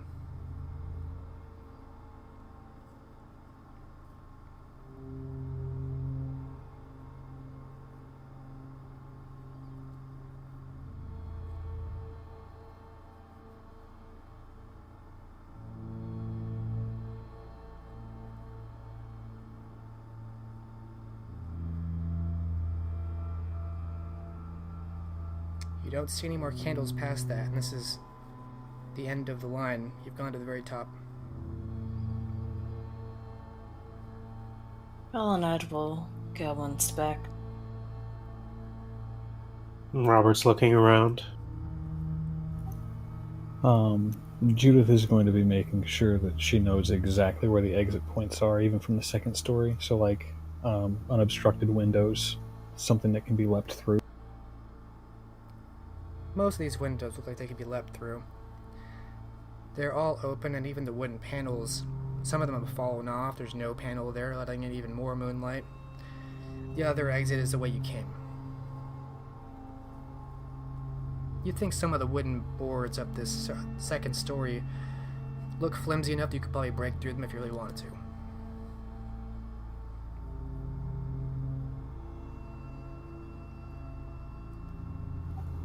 Judith's going to be very careful about avoiding the flimsiest boards, stepping around those areas that look like they're ready to give. Okay. And Elined, you're investigating the candle? Investigating the last one left, yes. Okay. See if there's anything through that window leading us south. Give me a perception investigation, Elined.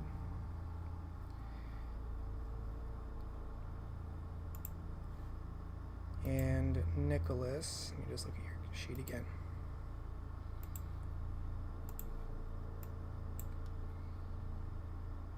Yeah, I'll take a perception investigation from Nicholas as well.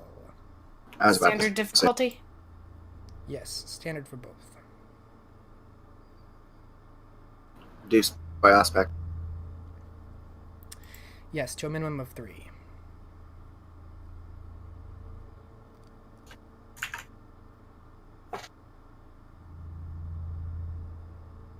Okay. Elined, you don't see anything else out these windows. There doesn't seem to be anything very notable about the candles. Mostly it looks like this space was specially prepared. Nicholas, with 6 successes at least, probably more than that. You are very keen on noting that this candle looks brand new, in that whoever lit this one, and probably others, probably lit them maybe moments or minutes before you stepped inside. There's almost nothing melted away. Whoever lit the candles is still here.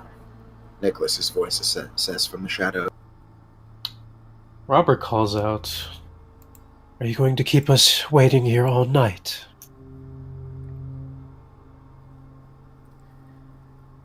Seems like one of you is not very interested in presenting himself.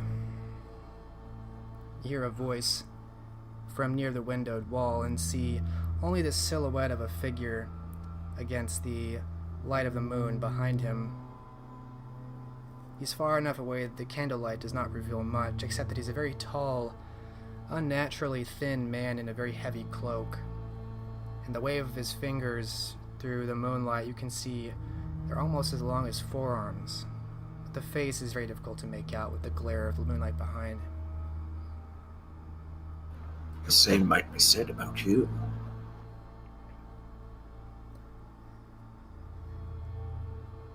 And I'm the one outnumbered here.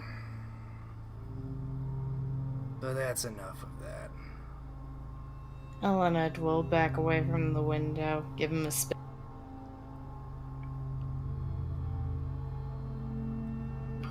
Nicholas will emerge from the shadows. You might as well.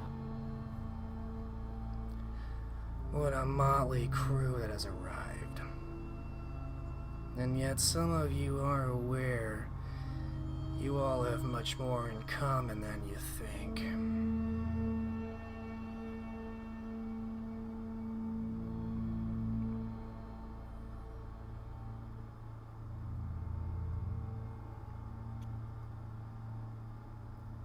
Riddles, is it?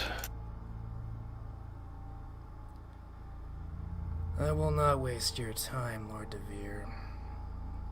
You each received my message. The Easterner, Anafnemtet, is loose, free despite what he has wrought upon England, the Covenant, and some of you personally. I can help you track him down for a price. What price are we talking?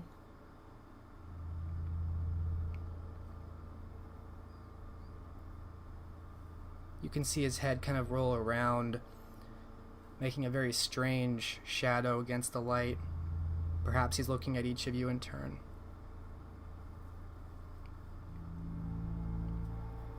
Two things. Go ahead. Oh, Robert's listening.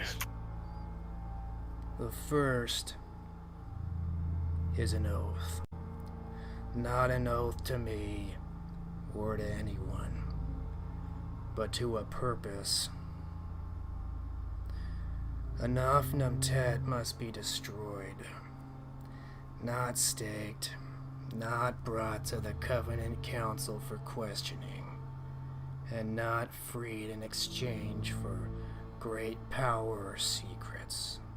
He must meet the final death. That is something we were already determined about. And the second.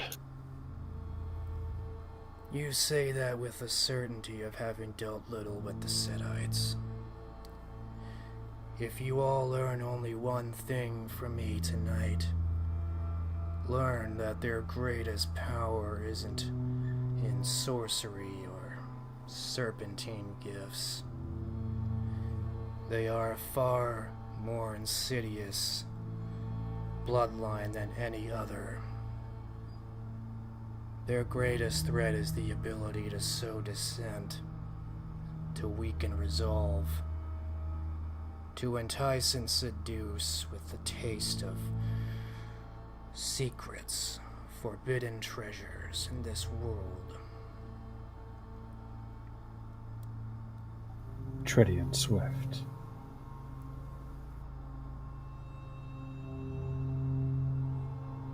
What an interesting thing to say. If you corner Anafnemtet, he will say things, and you will be tempted, as though the devil himself could offer such things, but he cannot be allowed to slither away again. I saw my compatriots slain before me. I doubt anything he could say could sway that. And yet perhaps your companions lack your conviction. Blood demands blood, my lord. I am no lord. I am of mind to destroy him. Certainly, but I also keep open the possibility that I could be swayed. Then you are wise to consider it possible. Judith cuts a dangerous glare in Robert's direction. No quarter will be given.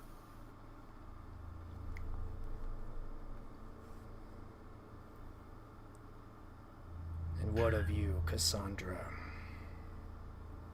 His head kind of tilts to the side, rolling unnaturally again. The head of the shadow there. As an outsider in these matters, I can only offer the same advice I've already offered. Revenge is the course of the weak. Let the dead lie. Why are you so anxious to see this child of Set laid to waste? There is purpose in his destruction, divorced from revenge.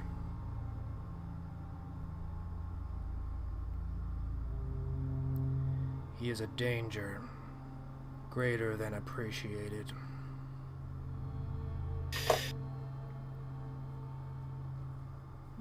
Does he know secrets of the Covenant? He has Of course spent he the last does. century in their halls.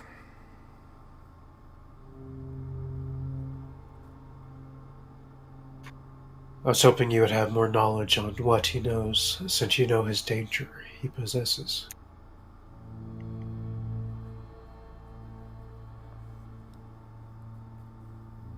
The significance of his danger is not lost on any here. I will not bemoan the details.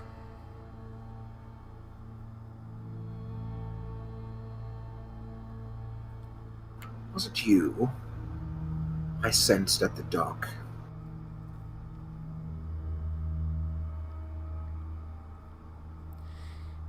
He's quiet for a few moments before his silhouette shifts weight, shifting to the side. The second price for this is only relevant to some here.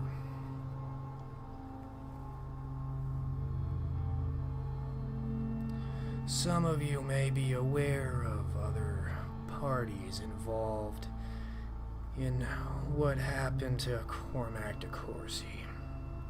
Perhaps even lay blame at their feet. And my second price would be that you swear to leave them be.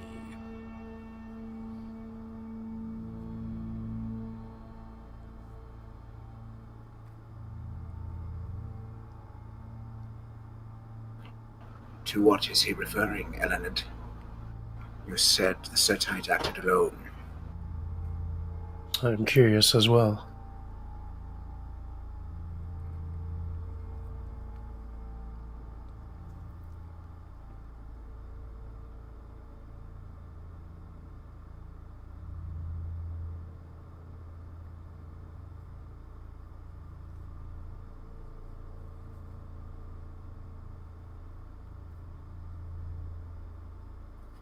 That is a matter you shouldn't concern yourself with.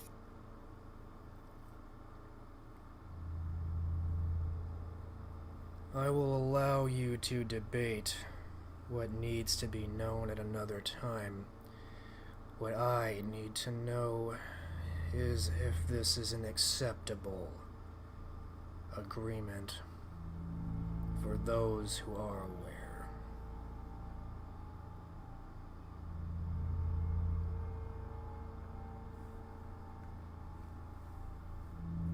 Now, is that leaving them alone for this particular instance, or for future events we have yet to know about?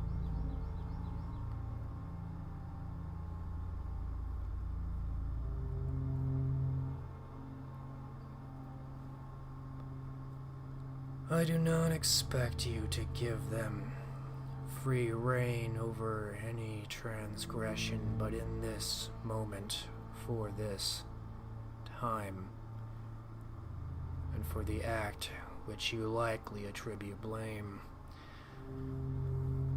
you will have to set aside any vendetta.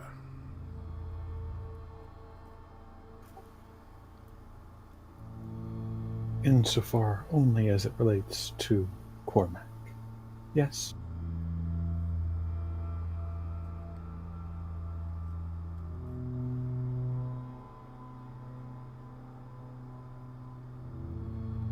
persecuting them will be costly with no benefit to anyone. That is what an agent of them would say, yes? He somewhat tremors with laughter. This is a labyrinthine world of friends and enemies we exist in. We must always weigh what burden and sacrifice we will accept of ourselves for the cause we care most for.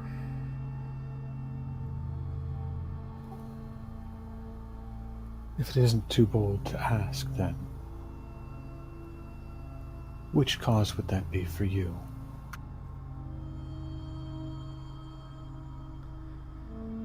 The same. Go ahead. Perhaps one we share. The very same which my associate Rothschild has alluded to for some time.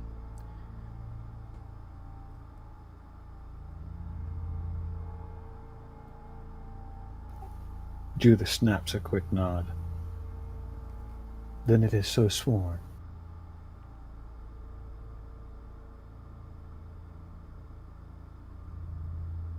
The silhouette shifts again, perhaps looking at the others now. Oh, I'm definitely not happy about this. About letting the Giovanni get away with.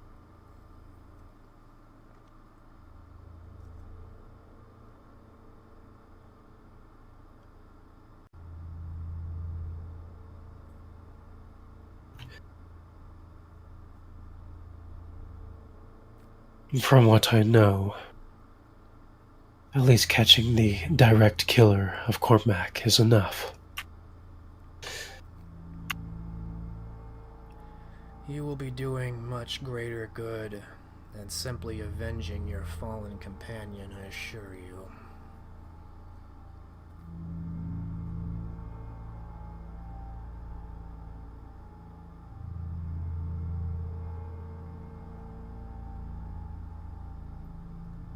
Can Robert Orr read this figure? You can try. He will try.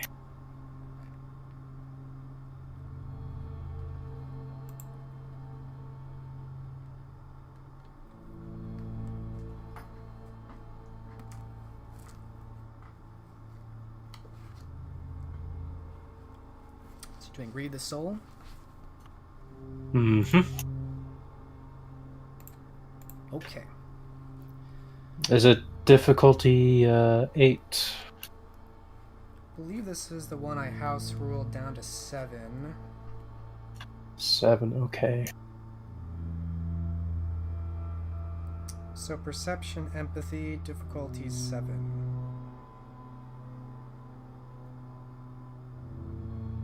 Yeah, that sounds familiar. 8 always seemed too high for me.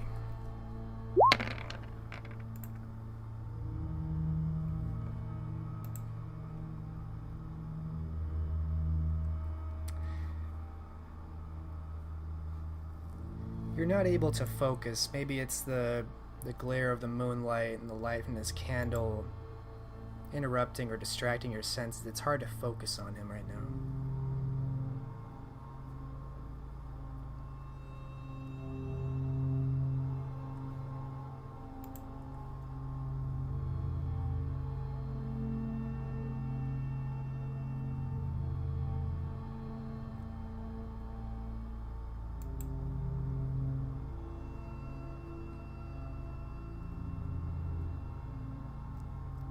If that is what it takes, then that is what it takes. Before this instance, I was still not a fan of them for their previous transgression.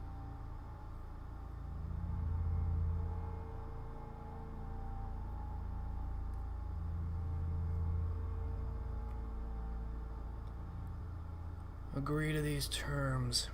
these requirements, I will accept you at your word, and you will know where Anafnemtet hides.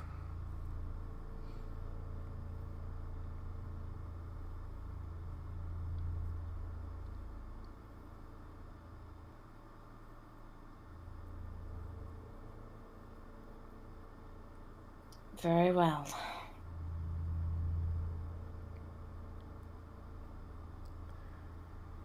The said-eyed Anafnemtet is currently in hiding at a fortress in the north, a place called the Isle of Man, protected by the Anarch Rebellion.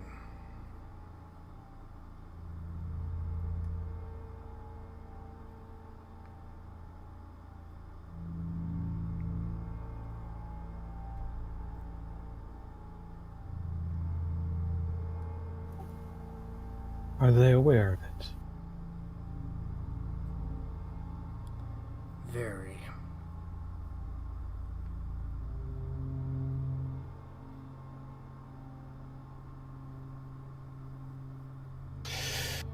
A fortress, you say? A castle.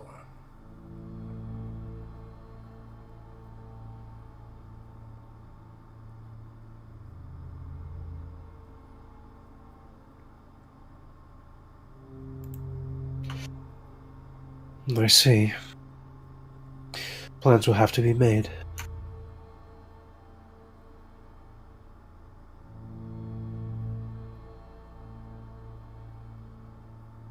Will we be able to contact you again?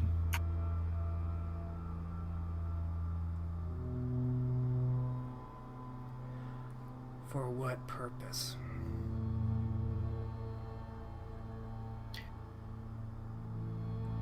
In the event that he leaves, or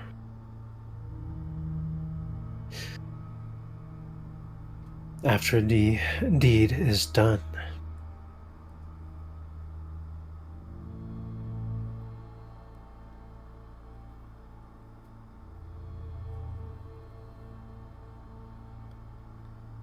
Return to London after the deed is done. We will contact you.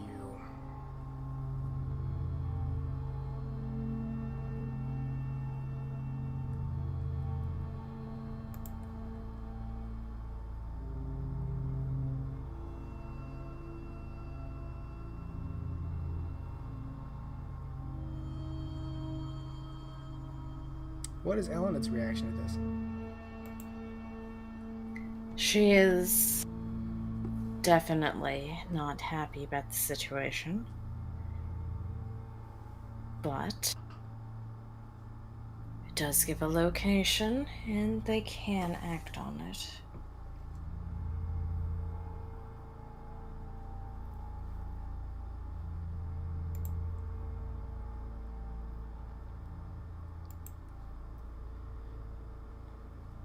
You may consider this information very current, but I would not sit on this for very long. The snake is unlikely to sit and wait for you for decades. Understandable. But a fortnight, perhaps two. His head kind of nods a couple times slowly.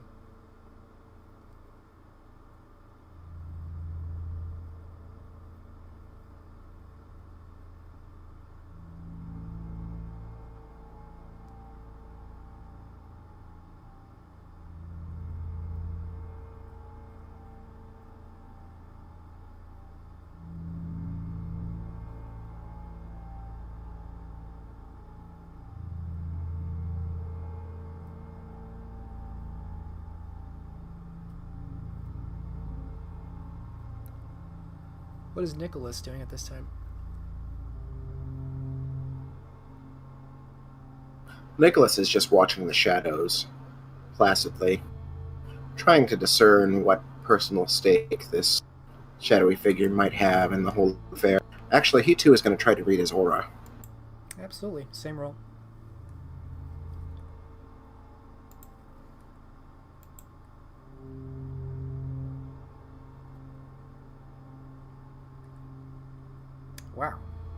Oh, wait. Reroll that.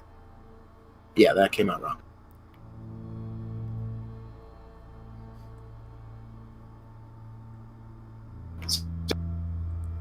Alright, 2 successes. Let me consult ye old prospects chart.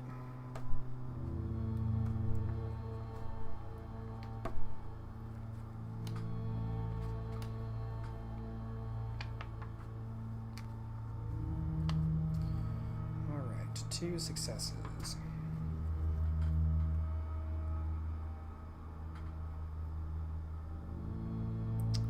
So obviously you see a pale aura.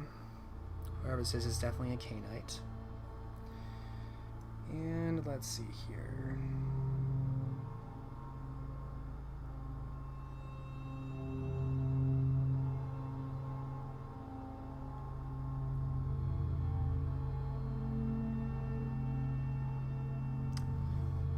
You see a lavender hue marks his aura.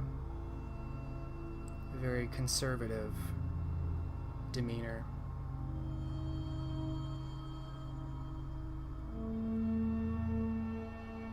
Whatever concern you might have about this Canite, I can sense that your anger is not personal. It gives me cause to trust your intuition. But how do you expect we're going to waltz in past a number of anarchs?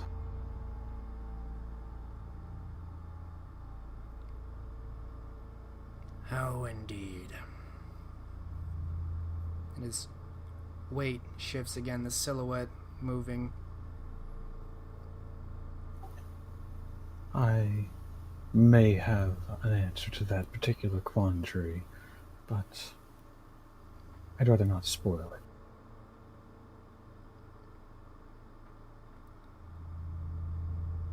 Judith, an appraising look. Sorry. Fine. I can provide only information. There are 2 gauntlet lords among this group. Surely you can muster a force.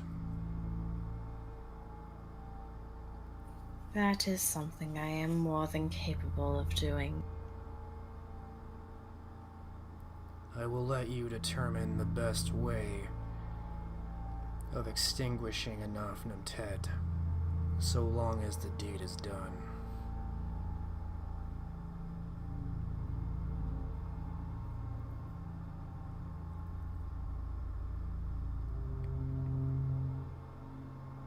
Very good. I think there remains little more to say then.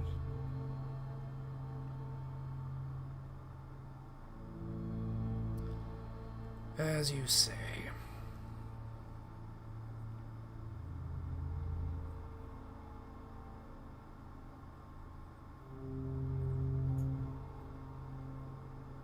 Robert will give him a nod then and begin leaving.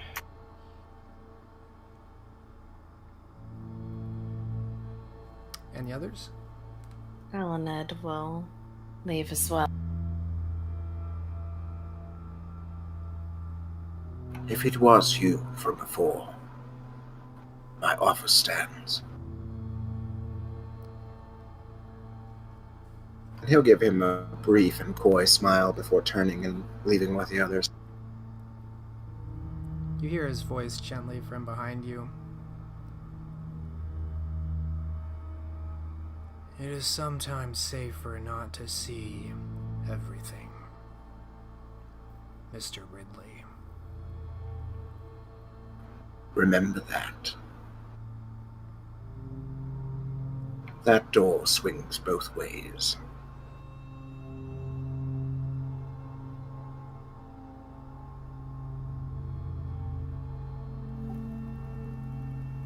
Situational ignorance, I believe, was the term.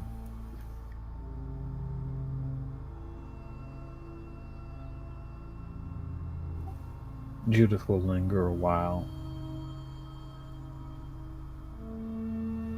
If you're ever up in Edmonton, I'll make sure there's a place for you.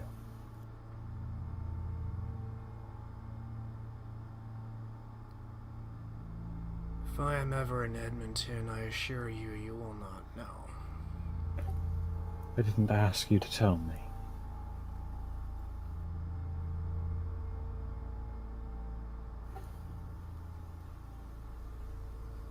Merely offering a bit of goodwill in return.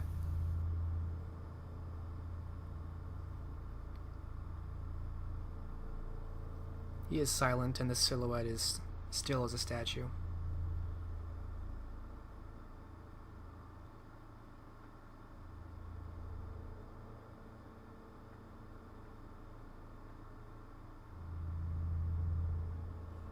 She'll curtsy a bit.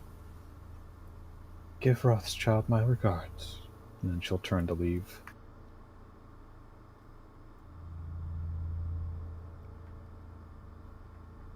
Alright. So the group of you depart.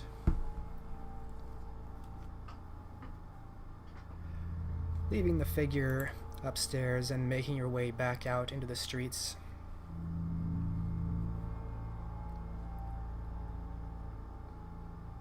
And as you collect again outside the building, you think you can still faintly see the dim glow of light from the candle now that you know it's there. But you're all back together.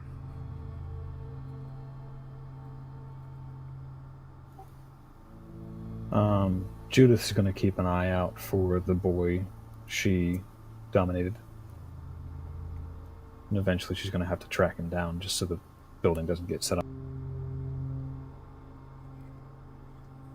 I must return and make sure my contingency plan does not go.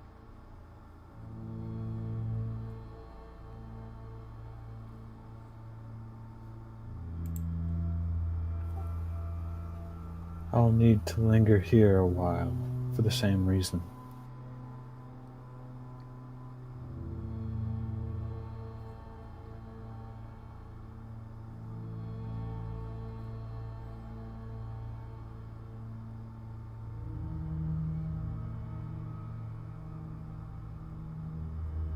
Here, what do Robert and Nicholas do?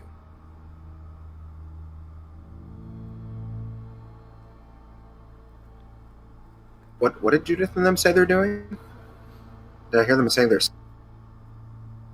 Anafnemtet is going back to make sure her contingency plan doesn't go off, and Judith is staying here to make sure her contingency plan doesn't go.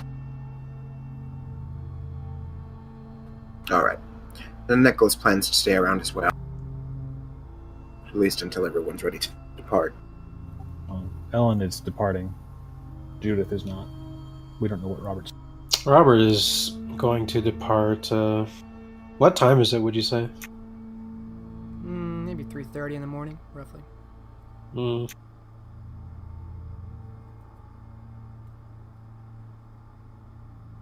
Yeah, he'll head back to the manor then.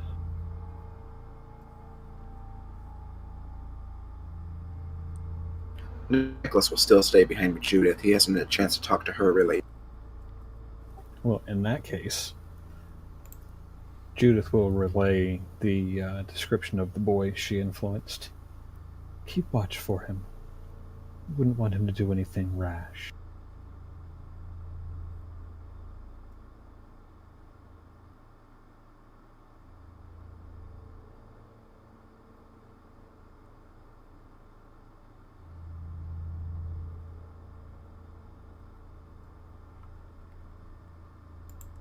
Nicholas will nod, making himself inconspicuous.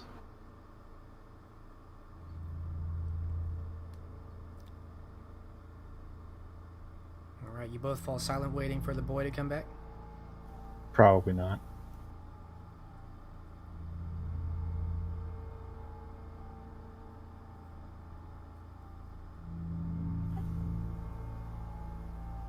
What's caused you to join this merry band of fools?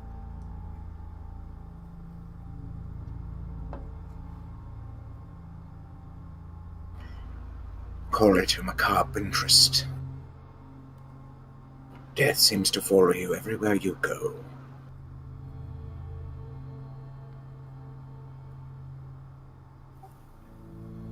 Is that not part of our nature? Ah, yes, but the gauntlet more than most.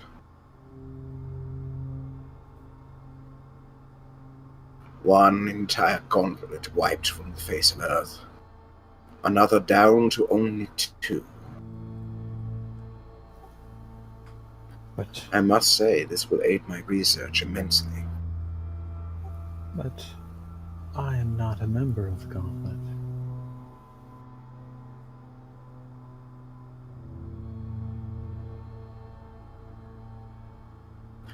Yes, but you've chosen to throw your lot in with them, so I thought perhaps I'd have a chat.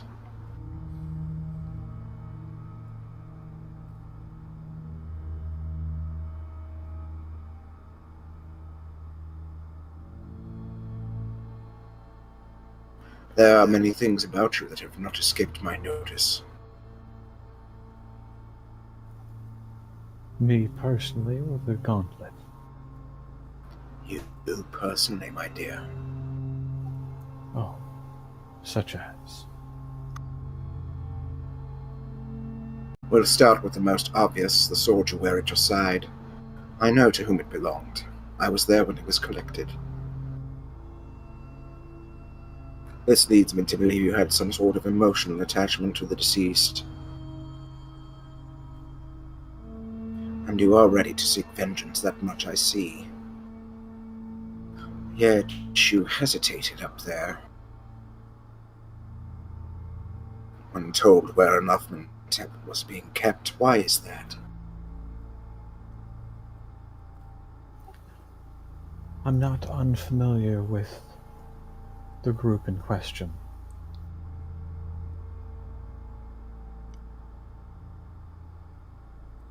Allies of yours, perhaps? Or kindred? It's true we have similar ideals.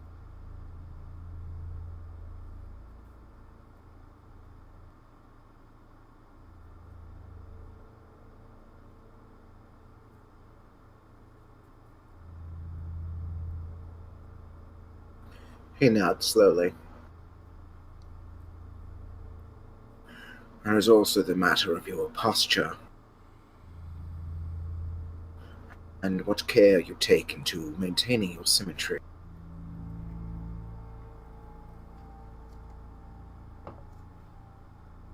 I cannot pinpoint why it disturbs me. It is as though you're trying to play some sort of role.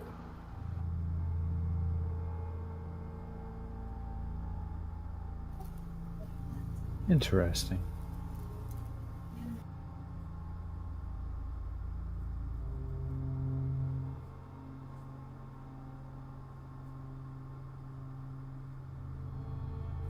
And what role have you deduced that I might be attempting to play? I'm not certain.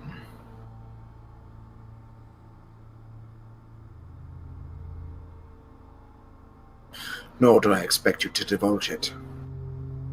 Merely something I observed.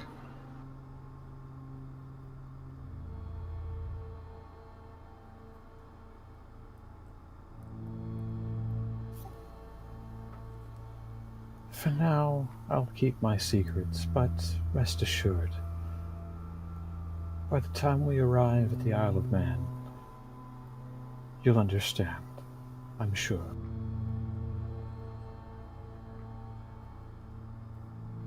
There's one last thing I wish to know.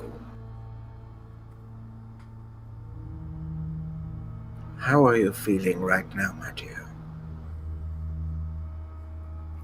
I'm a student of emotion, you see.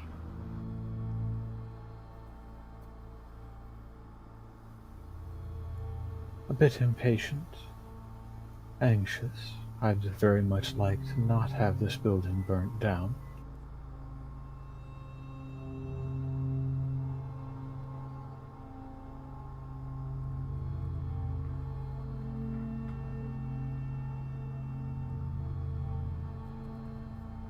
You are a woman truly in touch with her own feelings, then. I appreciate that in a human. Even more so in a canite. I learned a very long time ago it does no one any good to try and keep things from a Cassandra.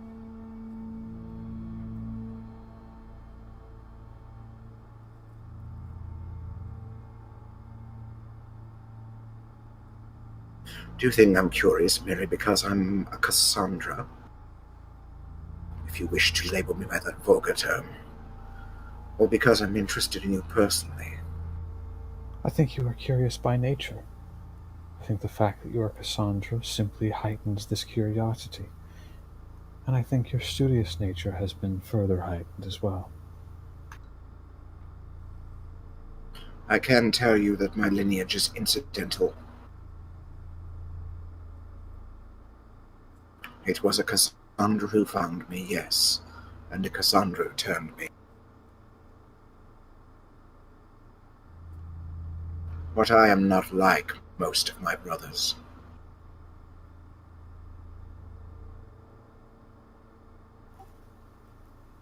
If I were pressed on the matter, I would say the same about my relationship with other Ventrue.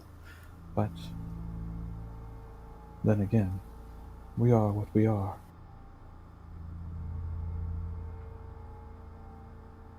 And it would be foolish to think that not all of us thinks we're special in some way, when really most of us are not.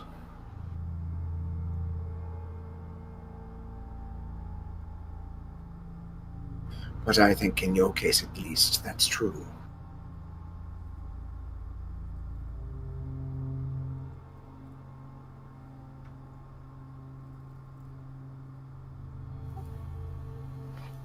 It's been quite some time since I believed myself special. But, for my part at least, I try to make what difference I can, in what little ways I can.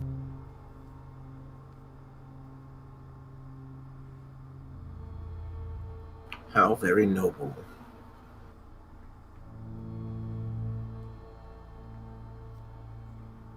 And how much effect do you think you really have?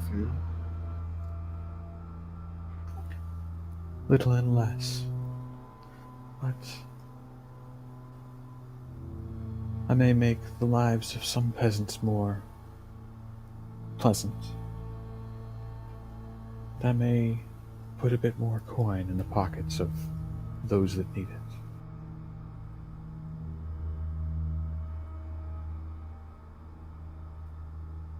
A lack of selfishness does not make you less of a monster. It is best you know that now.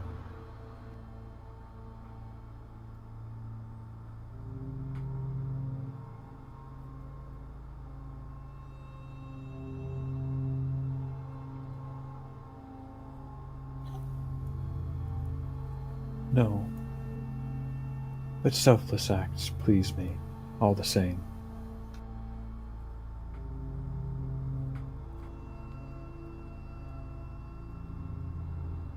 He nods again, filing that away somewhere.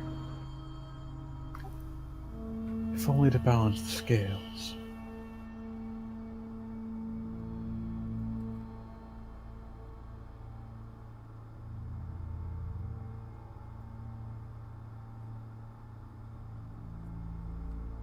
Balance the scales, how ironic. Given the foe we face.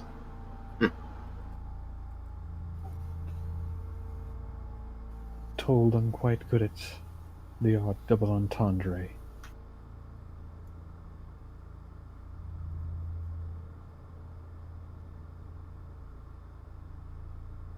I was referring more to the Egyptian mythology of weighing the heart after death against the weight of a feather. And also the fact that we're hunting a snake. That would have been too obvious.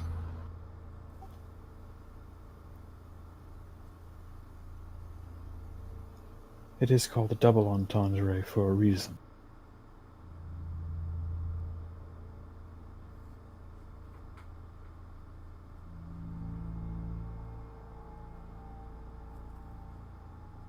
I can see you're one who's accustomed to being quite crafty with words. I'll have to be careful how I interpret you.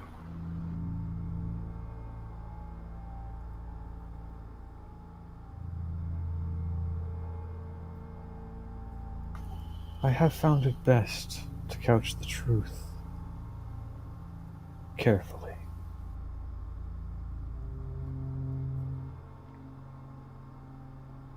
That's simply good manners.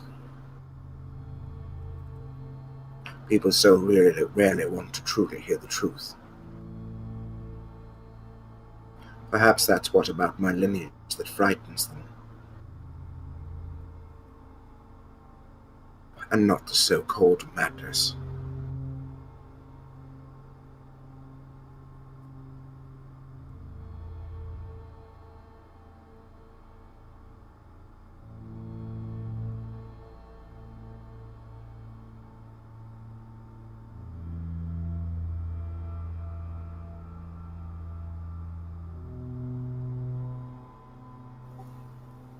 I've yet to have cause to fear your particular bloodline.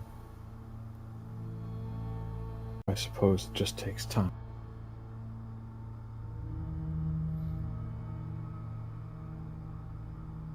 In many ways, there isn't much to fear, I'm afraid. So many of us are ineffectual.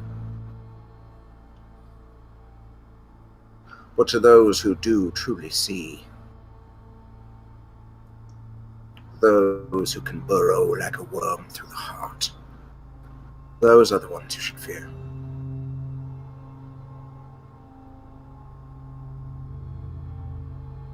Certainly not unenlightened bumpkins like Simone Deschamps, who only touches on the shades of prophecy and thinks she's being, what is the word I want to use, profound.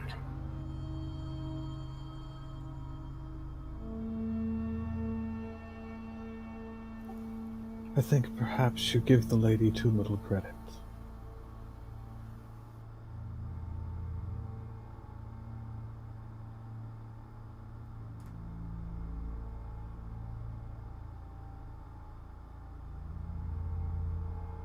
Then perhaps you know her better than I. I have found her to be a most boring conversationalist.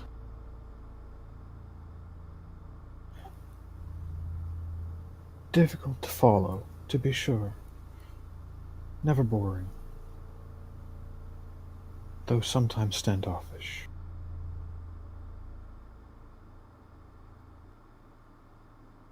We shall agree to disagree.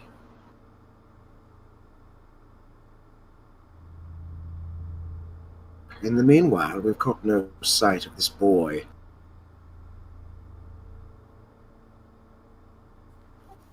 He'll be alone. But maybe some time.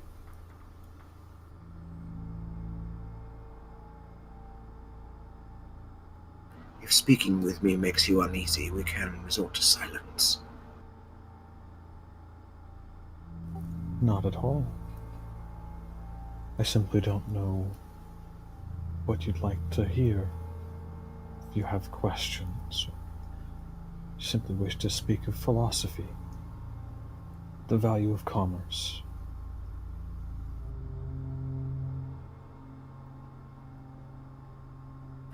Interesting that your thoughts should turn to commerce. It is a subject you care much about. It is a subject I know much about.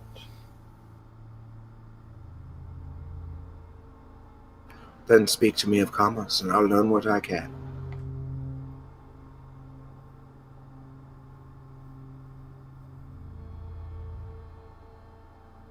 It would satisfy me just to hear you speak.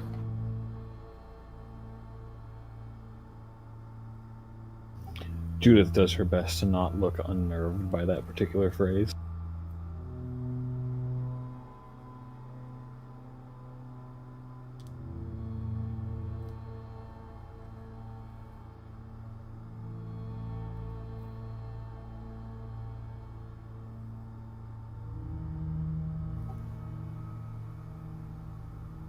It seems there are At current, two major players within English trade, the Company of the Staple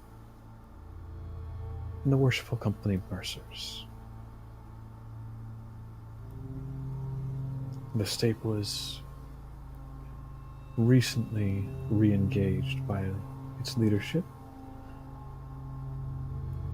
and the Company of Mercers seems to be attempting to swallow up anything that moves.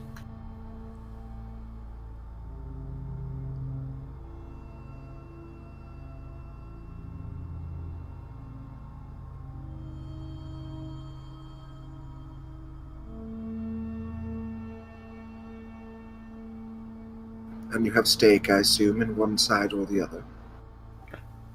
In fact, neither.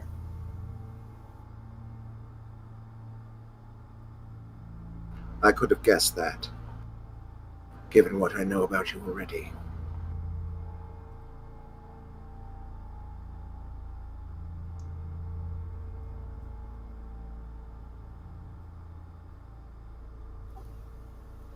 Though a savvy business person does well to hedge their bets and leverage what they have in hopes that one side or the other wins out.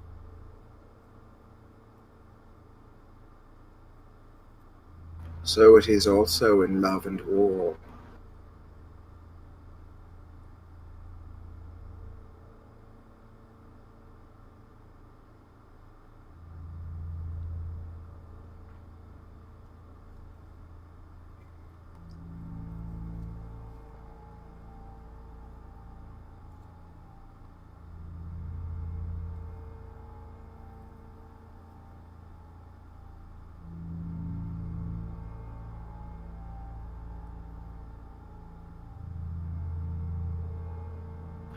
Do go on, we have some time to pass. Tell me of your own business interests. Mine largely revolve around banking, though I have recently taken significant interest in local textile and spice trade.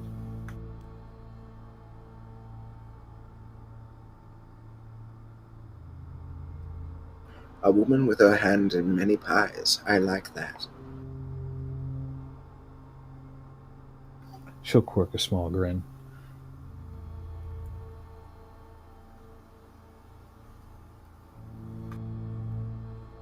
Do you not find a barrier in the entrenched patriarchy?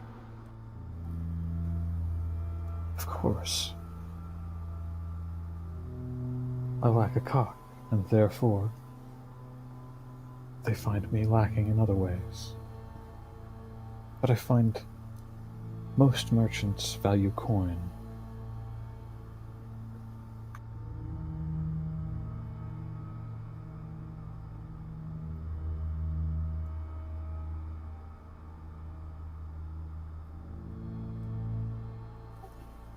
Provide enough of it, and you can have the face of a pig.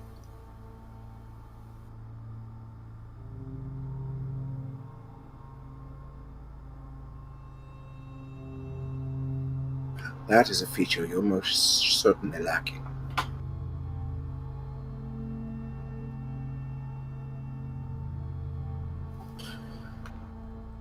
If I were the member of one of these merchant companies, I would certainly find you a worthy adversary. Not only are you courteous and bright, but shrewd as well.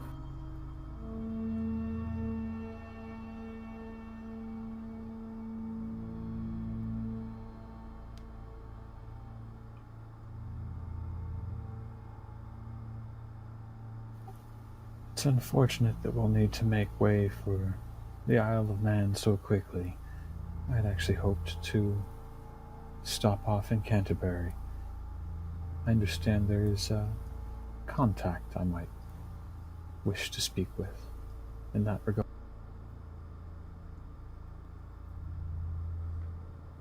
In regards to your business dealings.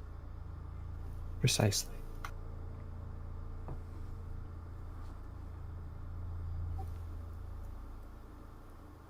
Master DeVere was tight-lipped about the nature of it, but should it pan out, it might be both in his interests and my own.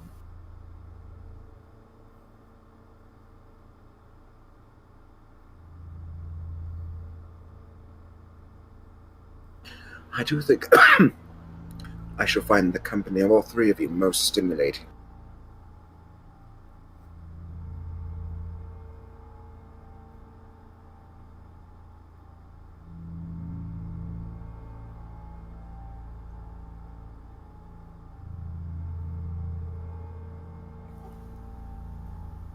In my breathing days, more so still.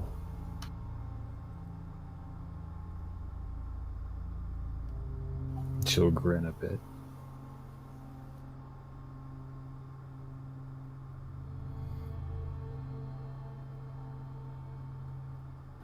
You must have been a very interesting person indeed.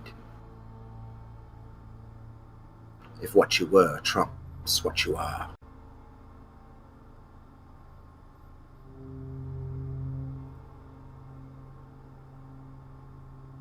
Well, that would depend on precisely what your interests are.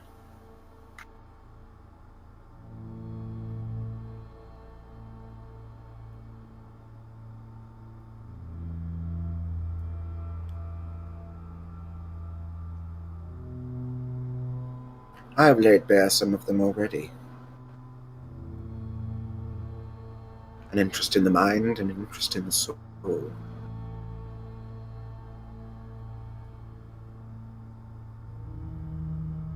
I believe that they are inextricably connected, you see.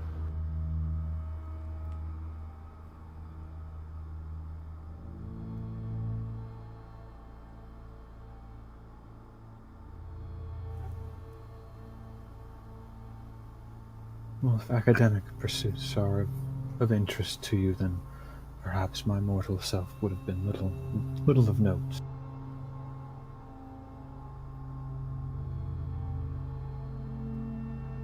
In the short time that we've spoken, I can say that I would beg to differ. But I'm sure we'll have plenty of time to speak on those things.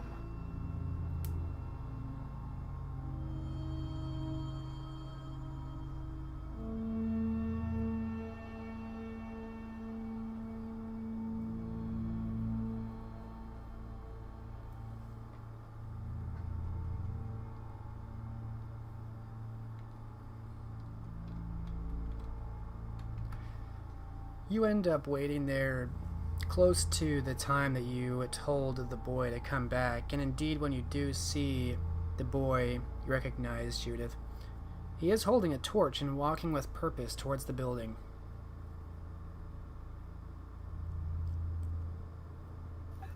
Judith will go ahead and intercept his path and attempt to erase the compulsion.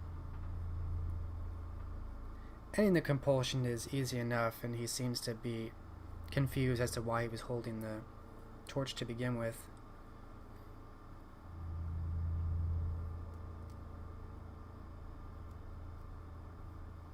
He apologizes for getting in your way and seems embarrassed all of a sudden, and starts to head back the direction he came.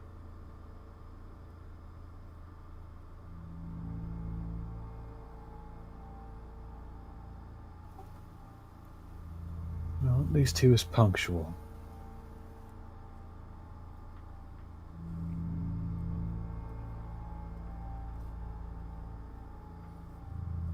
You hear the bell, the fifth bell, ring out.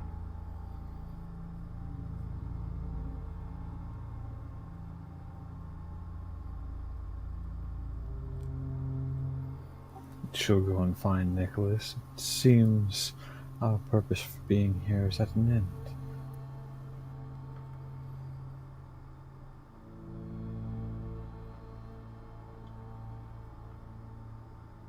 Let us be on our way, shall we?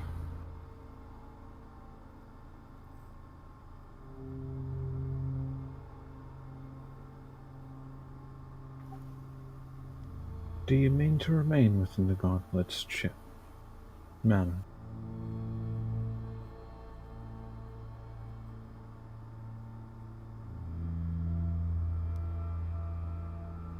I would certainly not wish to impose. Should the need arise, I can find my own quarters. There are quarters within my inn that would accommodate our kind. If you wish to seek solace elsewhere.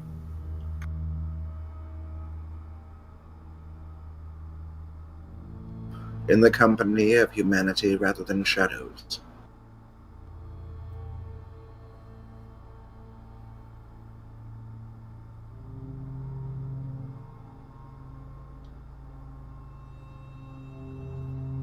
She'll spread her hands. The choice is yours. I accept the invitation with gratitude.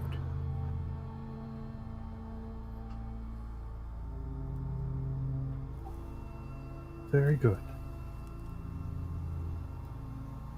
If you care to collect your own things, by all means. Otherwise, I'm sure that we can scare up a porter to have them brought.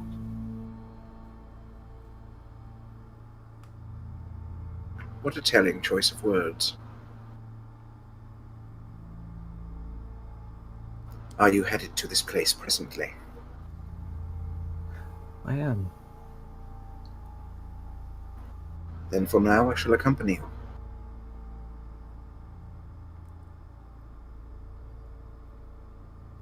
It would not do to become lost in London streets after all.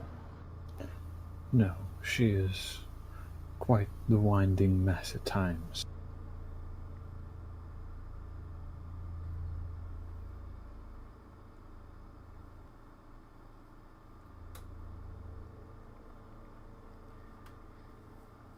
So the two of you make your way back towards the blushing Thatcher, with little time to spare.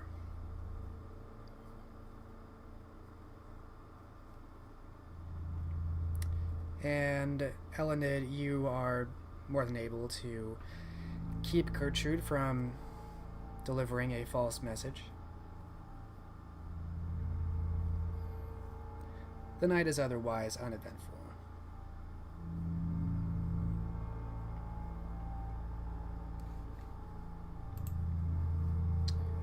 We will transition into the next night. We all take off a blood point as the sun forces you into sleep.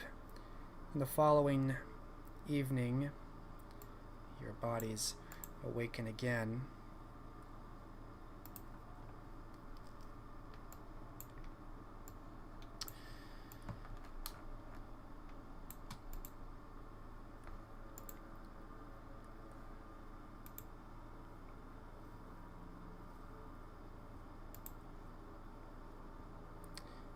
I think I might actually just go into the next couple nights, as nothing's really happening the very next night.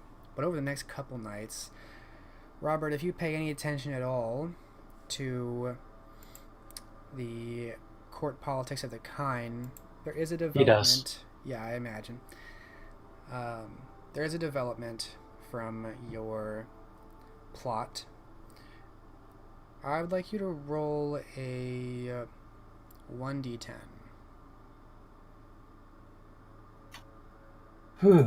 Okay. Chance die.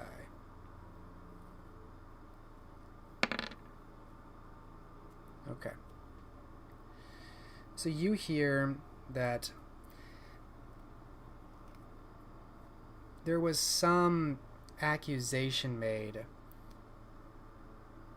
Some cleaning lady, a maid, made an accusation of Richard Neville, the Earl of Warwick, possessing the missing jewelry from the Duchess of Exeter, Anne Plantagenet. And the jewelry is presented, and the Duke of York verified that this was a gift he gave to his daughter. Unfortunately, the Duke sided with Warwick in his counterclaim that this woman was a Lancaster supporter trying to sow dissent and placed the item there to make him look like the villain who absconded with the Duchess of Exeter. And the woman was summarily hanged, without much of a trial.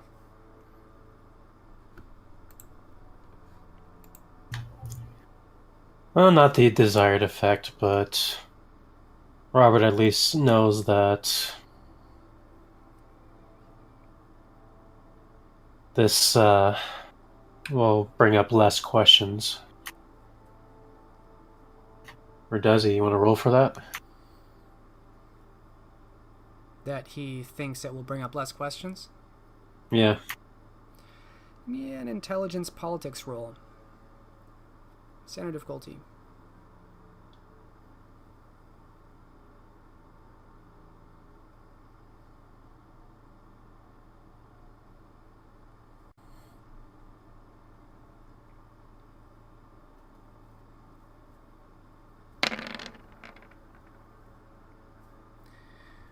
Four successes. No specialties. That's still a lot of successes. You think the woman before being hanged was almost certainly tortured on the rack, and perhaps other devices, for information about the Duchess of Exeter before she was hanged. If nothing else, this entire exercise has definitely given a great distraction to who might be at fault, and the kind world is probably attributing this to some kind of smoldering anti-Yorkist, pro-Lancaster, bitter resentment over what happened at the Battle of St. Albans. And so it's definitely given them a direction, a distraction away from the actual murder and the real investigation. And you think the chaos might have helped you a little bit.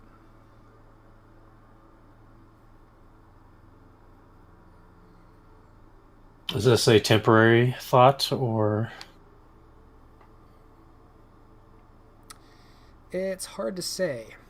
Now that evidence of her belongings have come up and Warwick's claim seems to have won out in the court of opinion, you think that it's likely if this never gets solved, everyone will eventually just blame the Lancasters, or at least the Yorkists will, which is going to fuel the fire, certainly. Killing the daughter of the Duke of York does not go unnoticed. Very good, then.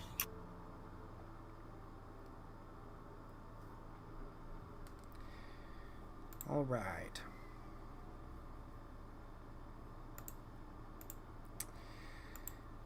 And let's see here. After a couple nights, the night of your audience comes, Judith. Are you still planning on bringing Elenid to this? If she'll come. Okay.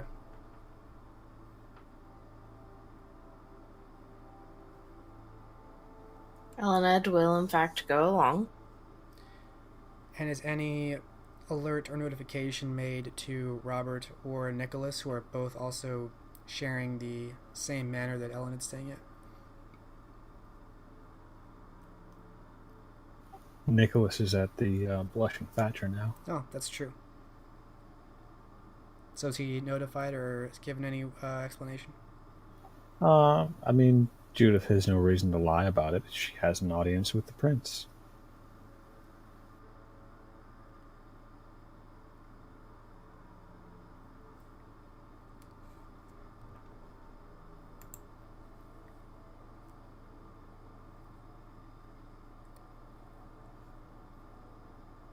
All right. And you said Robert's not informed? Or he's given the same information?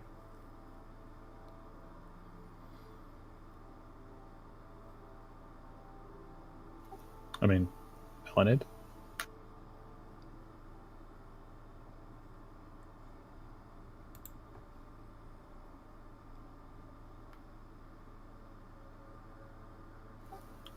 Did we lose Elenid? I'm here. She would mention where she's going, yes.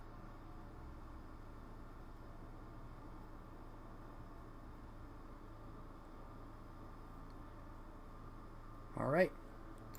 The exact nature of it, she wouldn't exactly go over, but she would mention where she's going. So you may take that for what you will, Robert.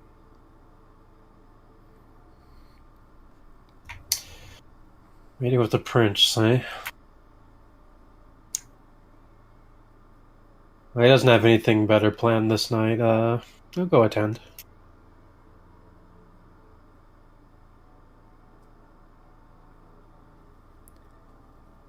Okay.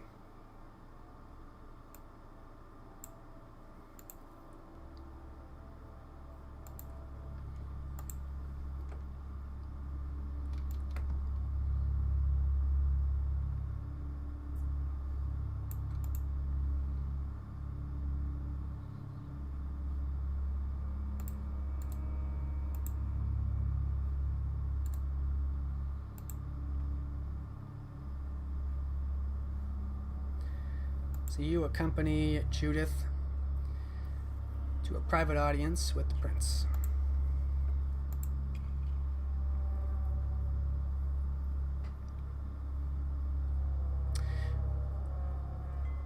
You enter St. Mary's Undercroft as before, descending down, and there are a couple guards that pass by. And as I described before, St. Mary's Undercroft is a very large, open stone space. It's kind of like, it can be seen as a place of worship. There are pews and an altar at the end of a dais, large vaulted ceilings and thick rounded column pillars, giving it an air of ancientness, antiquity, dimly lit.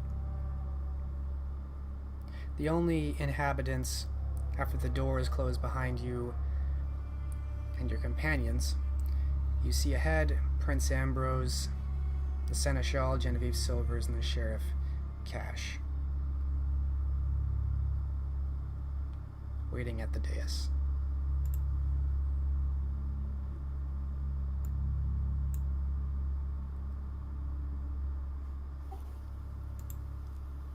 Judith will approach and take a knee. Gratitude for granting this audience, Your Grace. Though she's notably not pleased that Robert's here, but some things can't be helped. Judith Stone, is it? You have waited long enough, Miss Stone. You have my attention. What would you say to your prince? Judith would rise and hold out from her overcoat a false beard and a ring of the covenant. No doubt, rumors of my deception had reached your ears.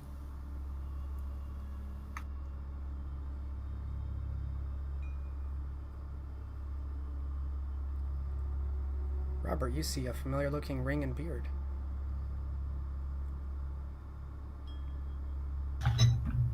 Robert will study them and look at Judith.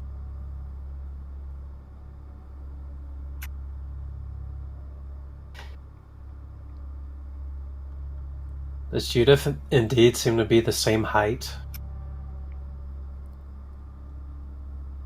Upon closer look, there are several features which seem familiar to you. Now that you think about it.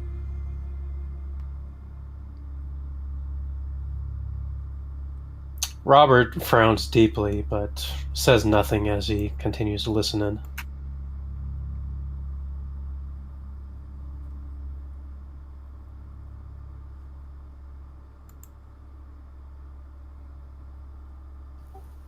Apologies for not informing you sooner. I had reason to believe that there was some corruption within the Covenant, and it seems those suspicions have been confirmed with the death of Cormac de Courcy.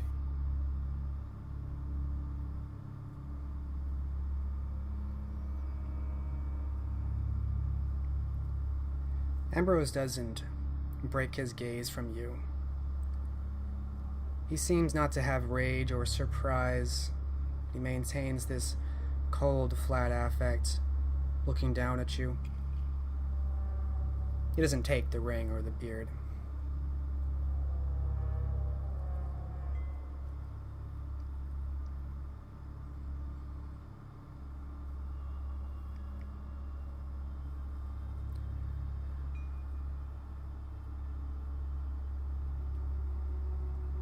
Corruption indeed.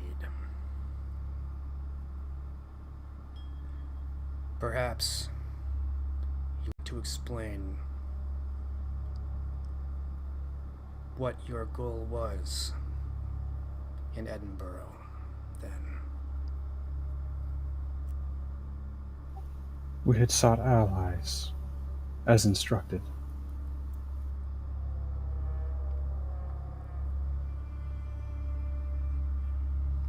Give me a manipulation subterfuge roll, standard difficulty.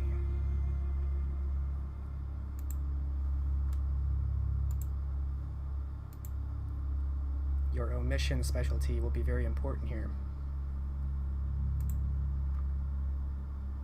You said standard? Yes.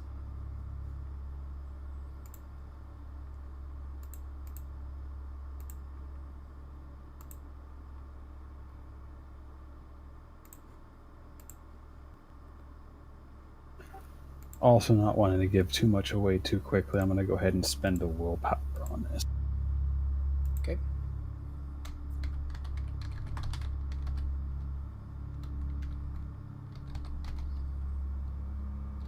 So with your specialty, that is 2. With willpower, that's 3.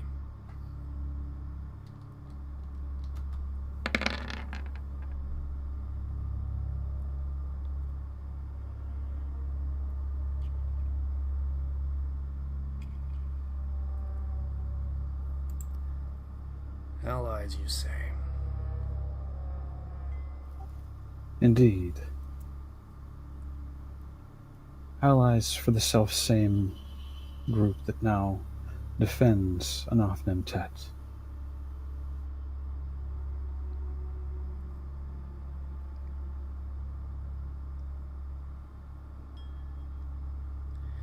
Speak your mind and not in riddle. I am in no mood.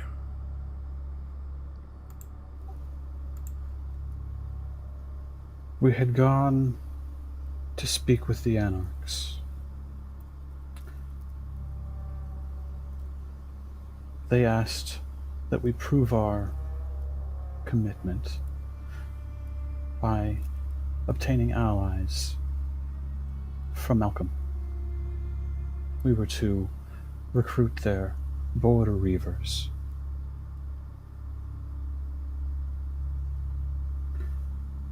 It was a ploy on our part.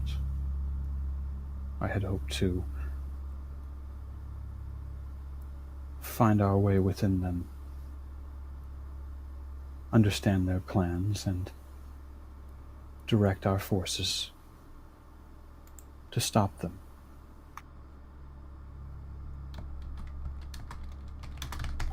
Thomas Chamberlain, of course, would have been too easy to track. I expect that there are some within the Covenant, perhaps viceroys, others who have sympathies.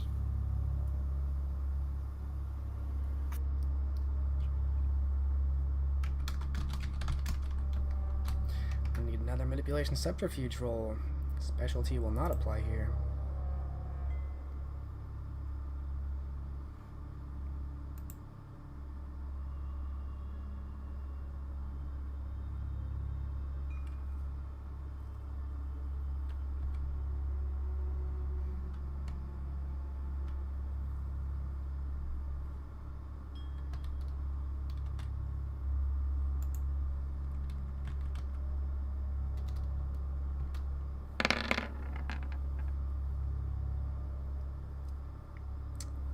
4 successes each side.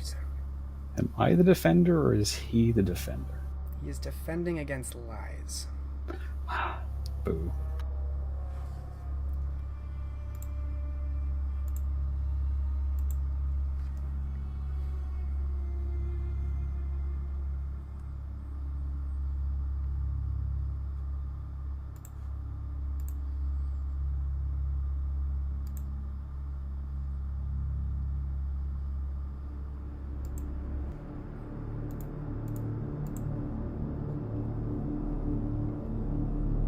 I continue staring at you for some time.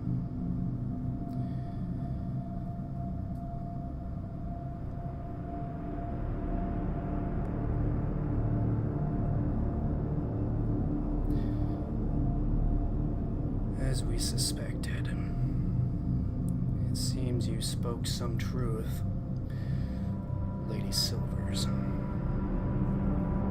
And he turns to look at Genevieve, who's looking down at the ground, avoiding eye contact with anyone.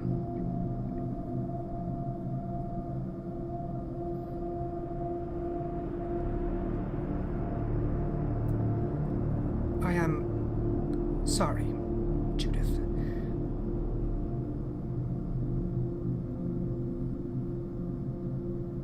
I tried.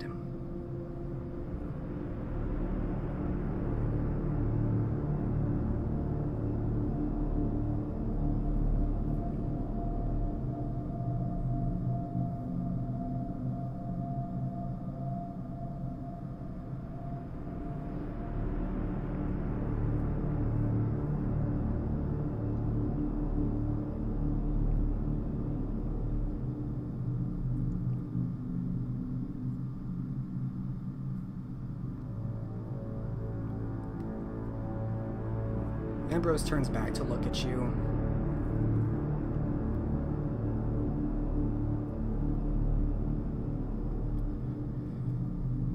Seems there was a plot, but I think not the one that you describe.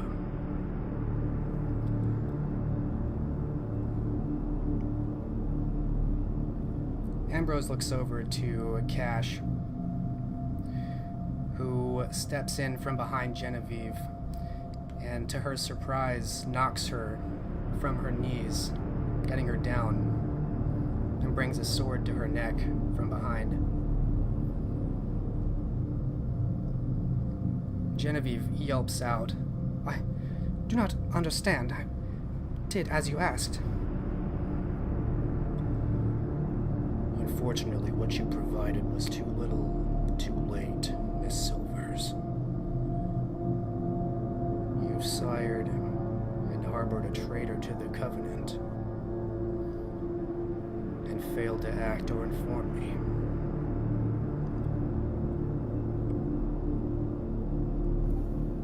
She was ignorant of my intentions and my plans.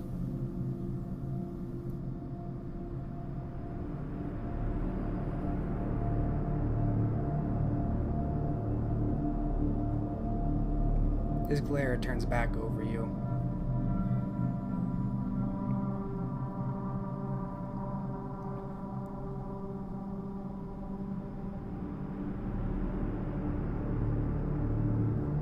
She is guilty of treason. I have received what I needed from another source. The back door to this chamber opens as around 6 guards step in, and at the back of them, another man.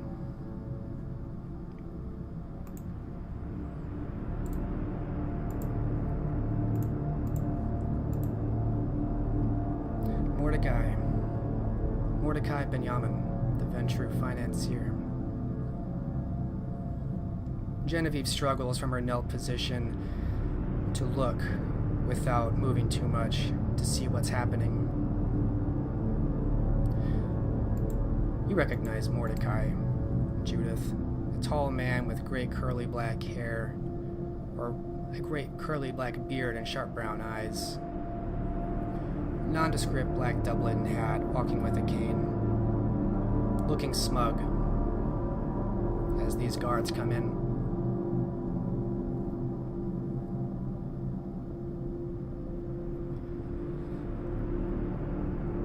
Thanks to Mordecai and the documentation provided from Mr. Gunsberg, we have known for some time you have been facilitating the transfer of estate from one identity to another.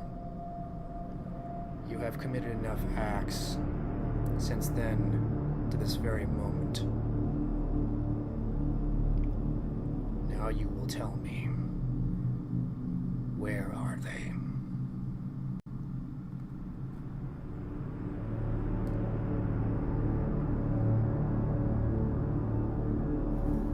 The Anarchs defend Anafnemtet upon the Isle of Man.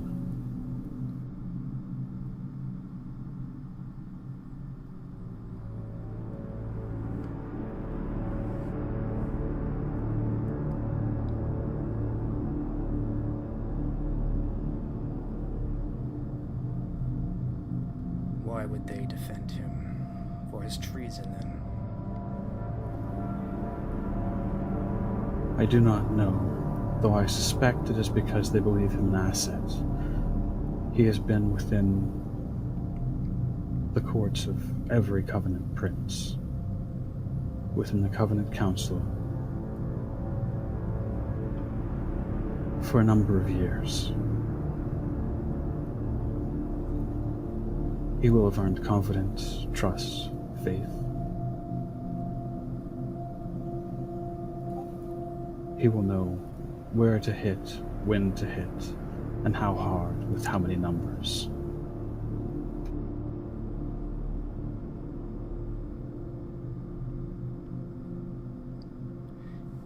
He folds his arms across his chest, nodding to you a couple of times, looking actually a bit satisfied.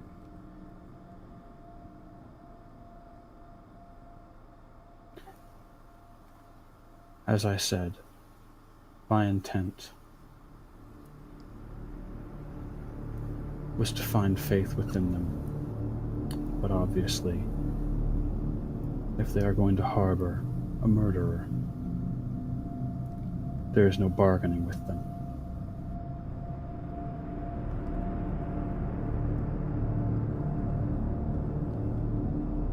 Agreed.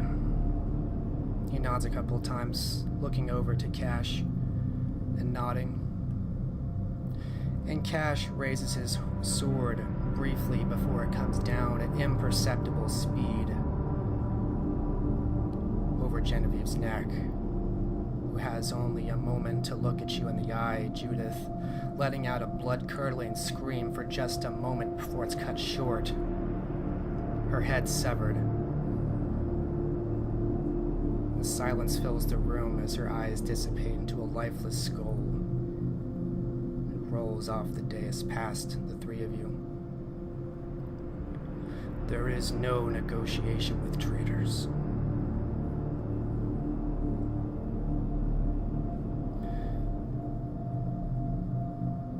But you do not need to meet the final death here, Judith Chamberlain. Judith actually stands up a little bit taller, a little self-satisfied at being called by her given name.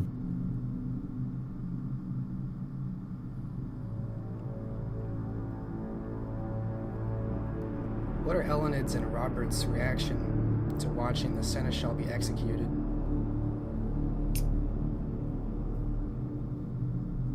Can I roll something to try to maintain composure? I think that's very appropriate. I will have you roll your self-control.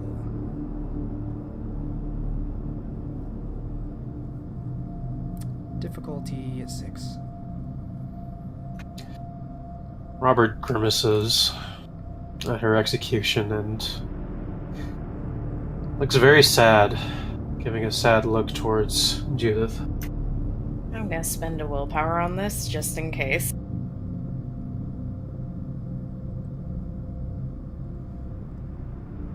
Alright, 2 successes. Watching this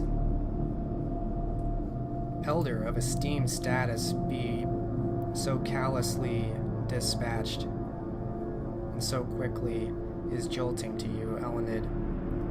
But there is no sign of it on the exterior. Mordecai stands off to the side, looking down at Genevieve's skull.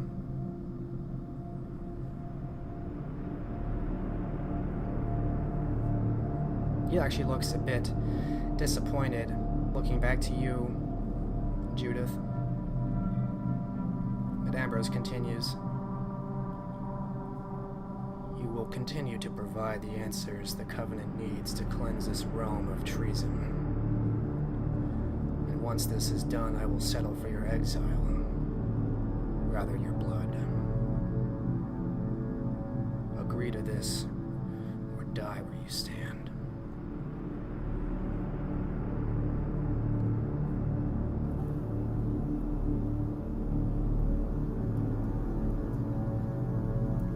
I agree, but I would ask that, should I provide satisfaction appropriate for it, that I be allowed to remain in London, if I perform adequately.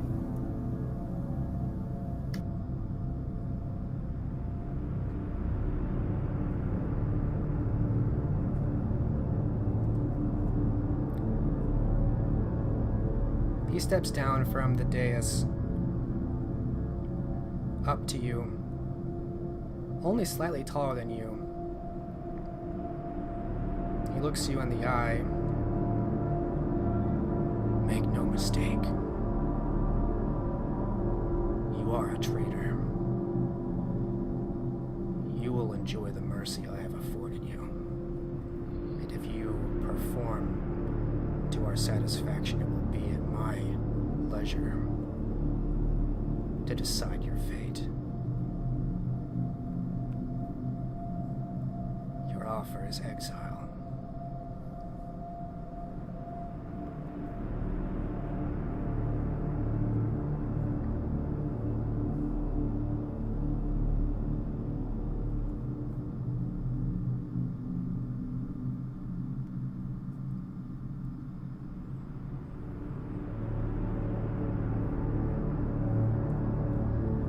You hear Mordecai's voice from behind.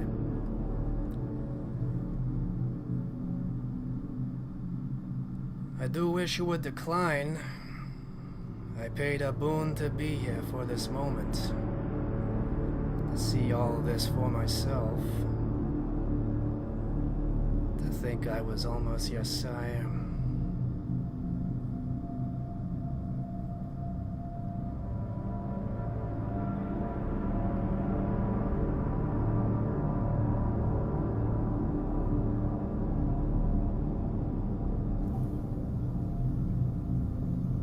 As I said, I accept, but I intend to impress.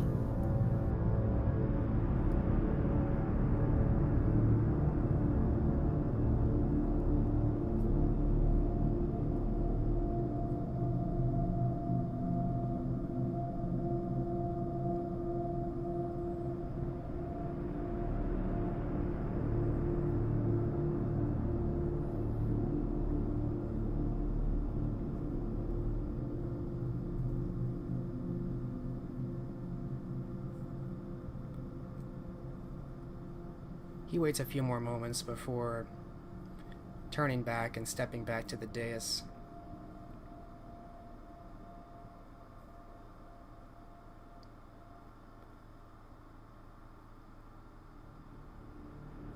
You will have to impress Mordecai, as he is the one who you will be reporting to as my new seneschal.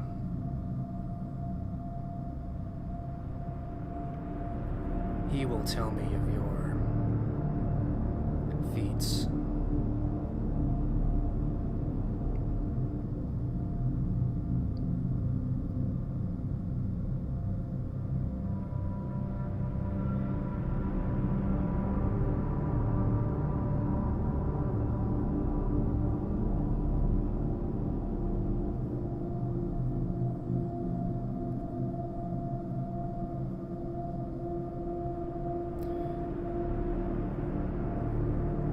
are dismissed. Go and impress.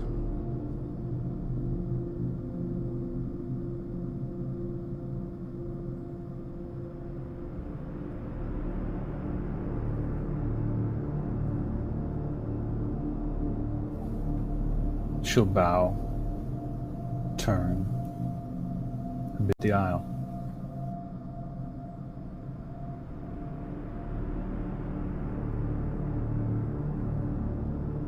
What does Robert do?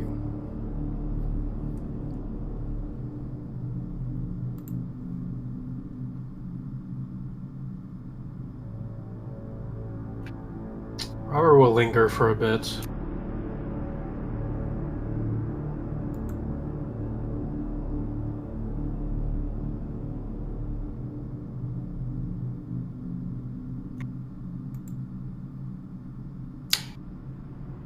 We'll see if Prince Ambrose has anything else to say to the Gauntlet members, and if not, he'll take his leave. It seems as though he dismissed all of you.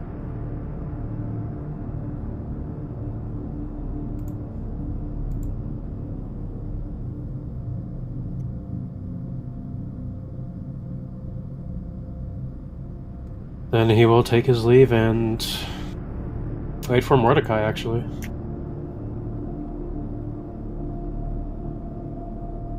Looks like Mordecai's staying behind for now.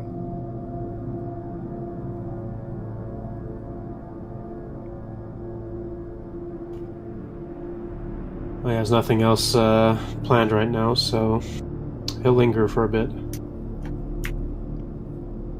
Elenid?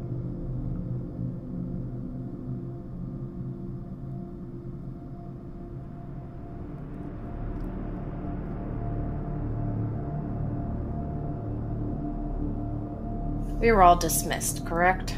Yes.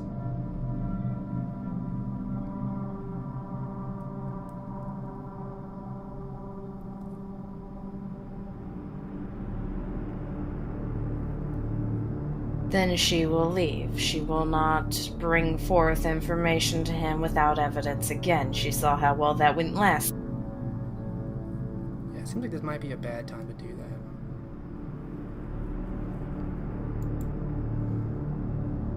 On here, I thought it'd be fun to anger the brew.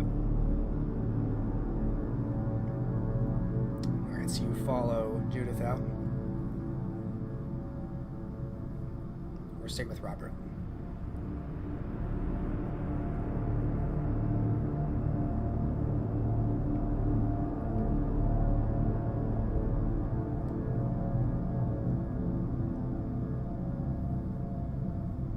She'll linger for a while and then leave shortly after. She doesn't want to make it seem like she's right on Judith's coattail.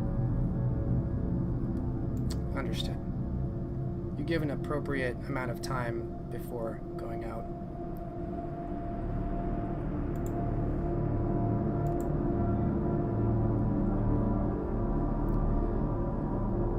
And at that just leaves you, Robert. Do you bring anything else up to Cash or Mordecai?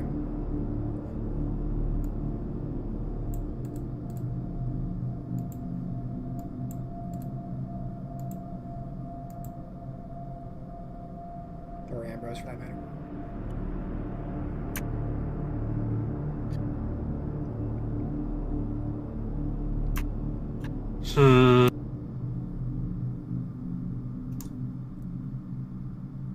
He'll wait in the hall, and if he's summoned, he'll go in. But for now, he's just waiting for a chance to speak with Mordecai.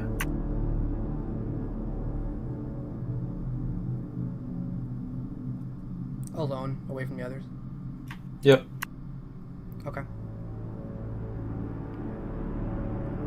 You wait maybe another 5 or 10 minutes before the door opens again, and you see Mordecai stepping out with his cane. He seems a little surprised to see you.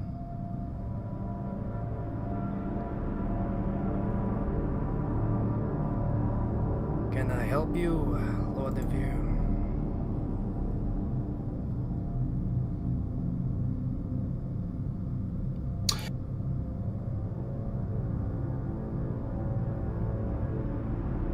I suppose in these coming nights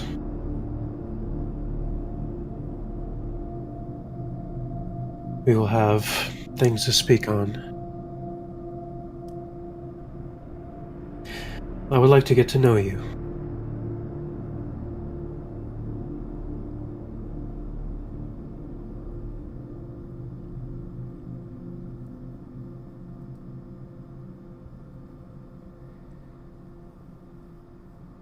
What, are you also an informant for this Anarch rebellion?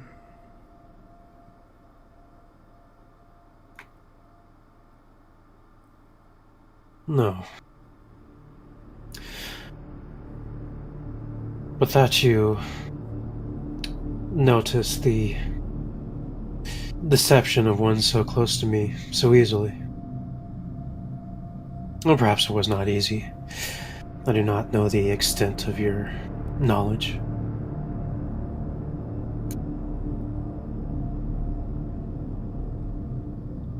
I will not drag out the history that I have with that woman or her sire.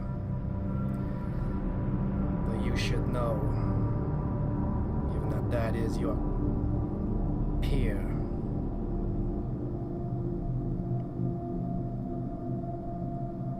She is willing to do things.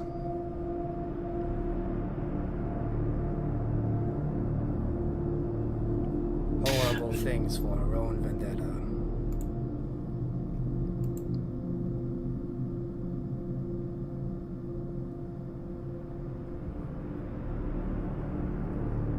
I think that much is plain now.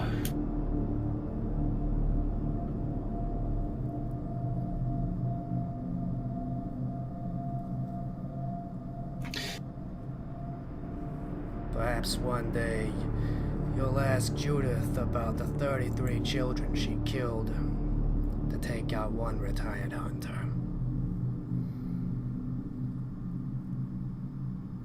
Robert gives him a look of disbelief at this. He spits on the ground as he starts walking past you, giving no further explanation.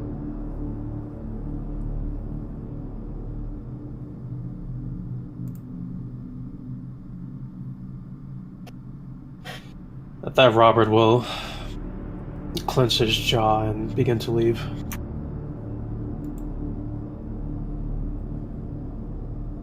Alright. And on that, the scene will fade. And the sight of the two of you leaving, we will close the scene and the session since we're close enough, and that's, I think, a good enough ending point. And we'll pick it up again next week.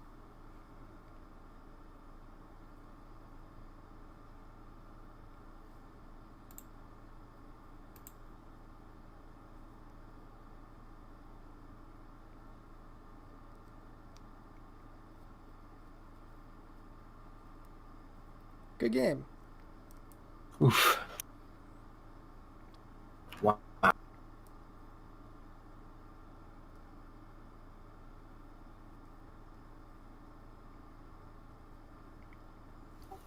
Why couldn't Ambrose have just hosed that last roll? If he did, you'd be doing a lot better right now. Yes. Yes, I would have been.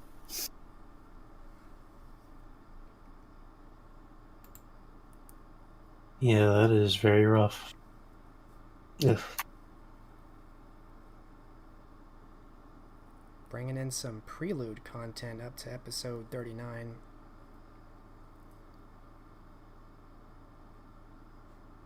Been waiting on that one for almost a year.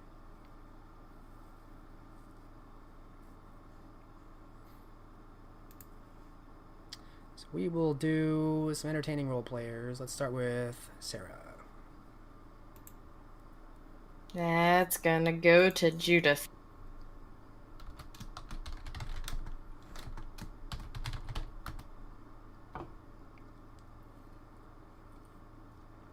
Okay, Judith.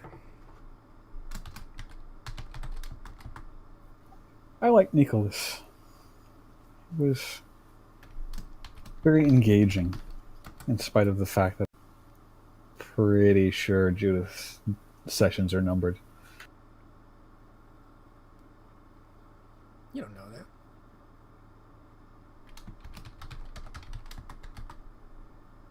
I say that sounding sarcastic, but you actually don't know that. Nothing is certain in this game.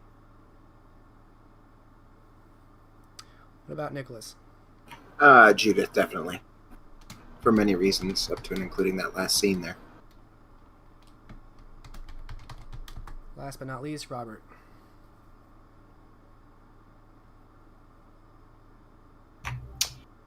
Give it to Nicholas. Cool. Alright, we'll do 2 experience all around. And just for the record, I did not intentionally squash the Anarch Sympathizer subplot.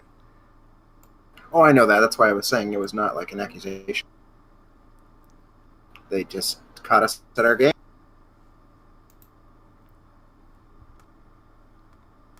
I mean, Sons of bitch.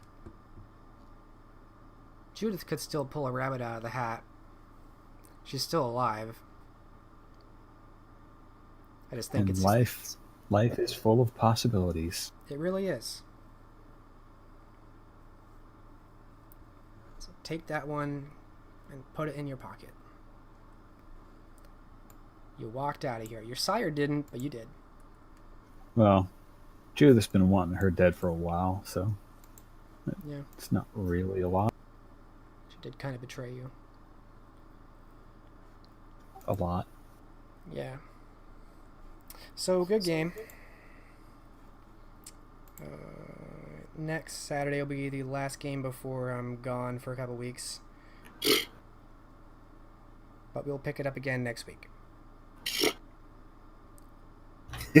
Okay. Alright. Have a good night, guys. 9. Good night.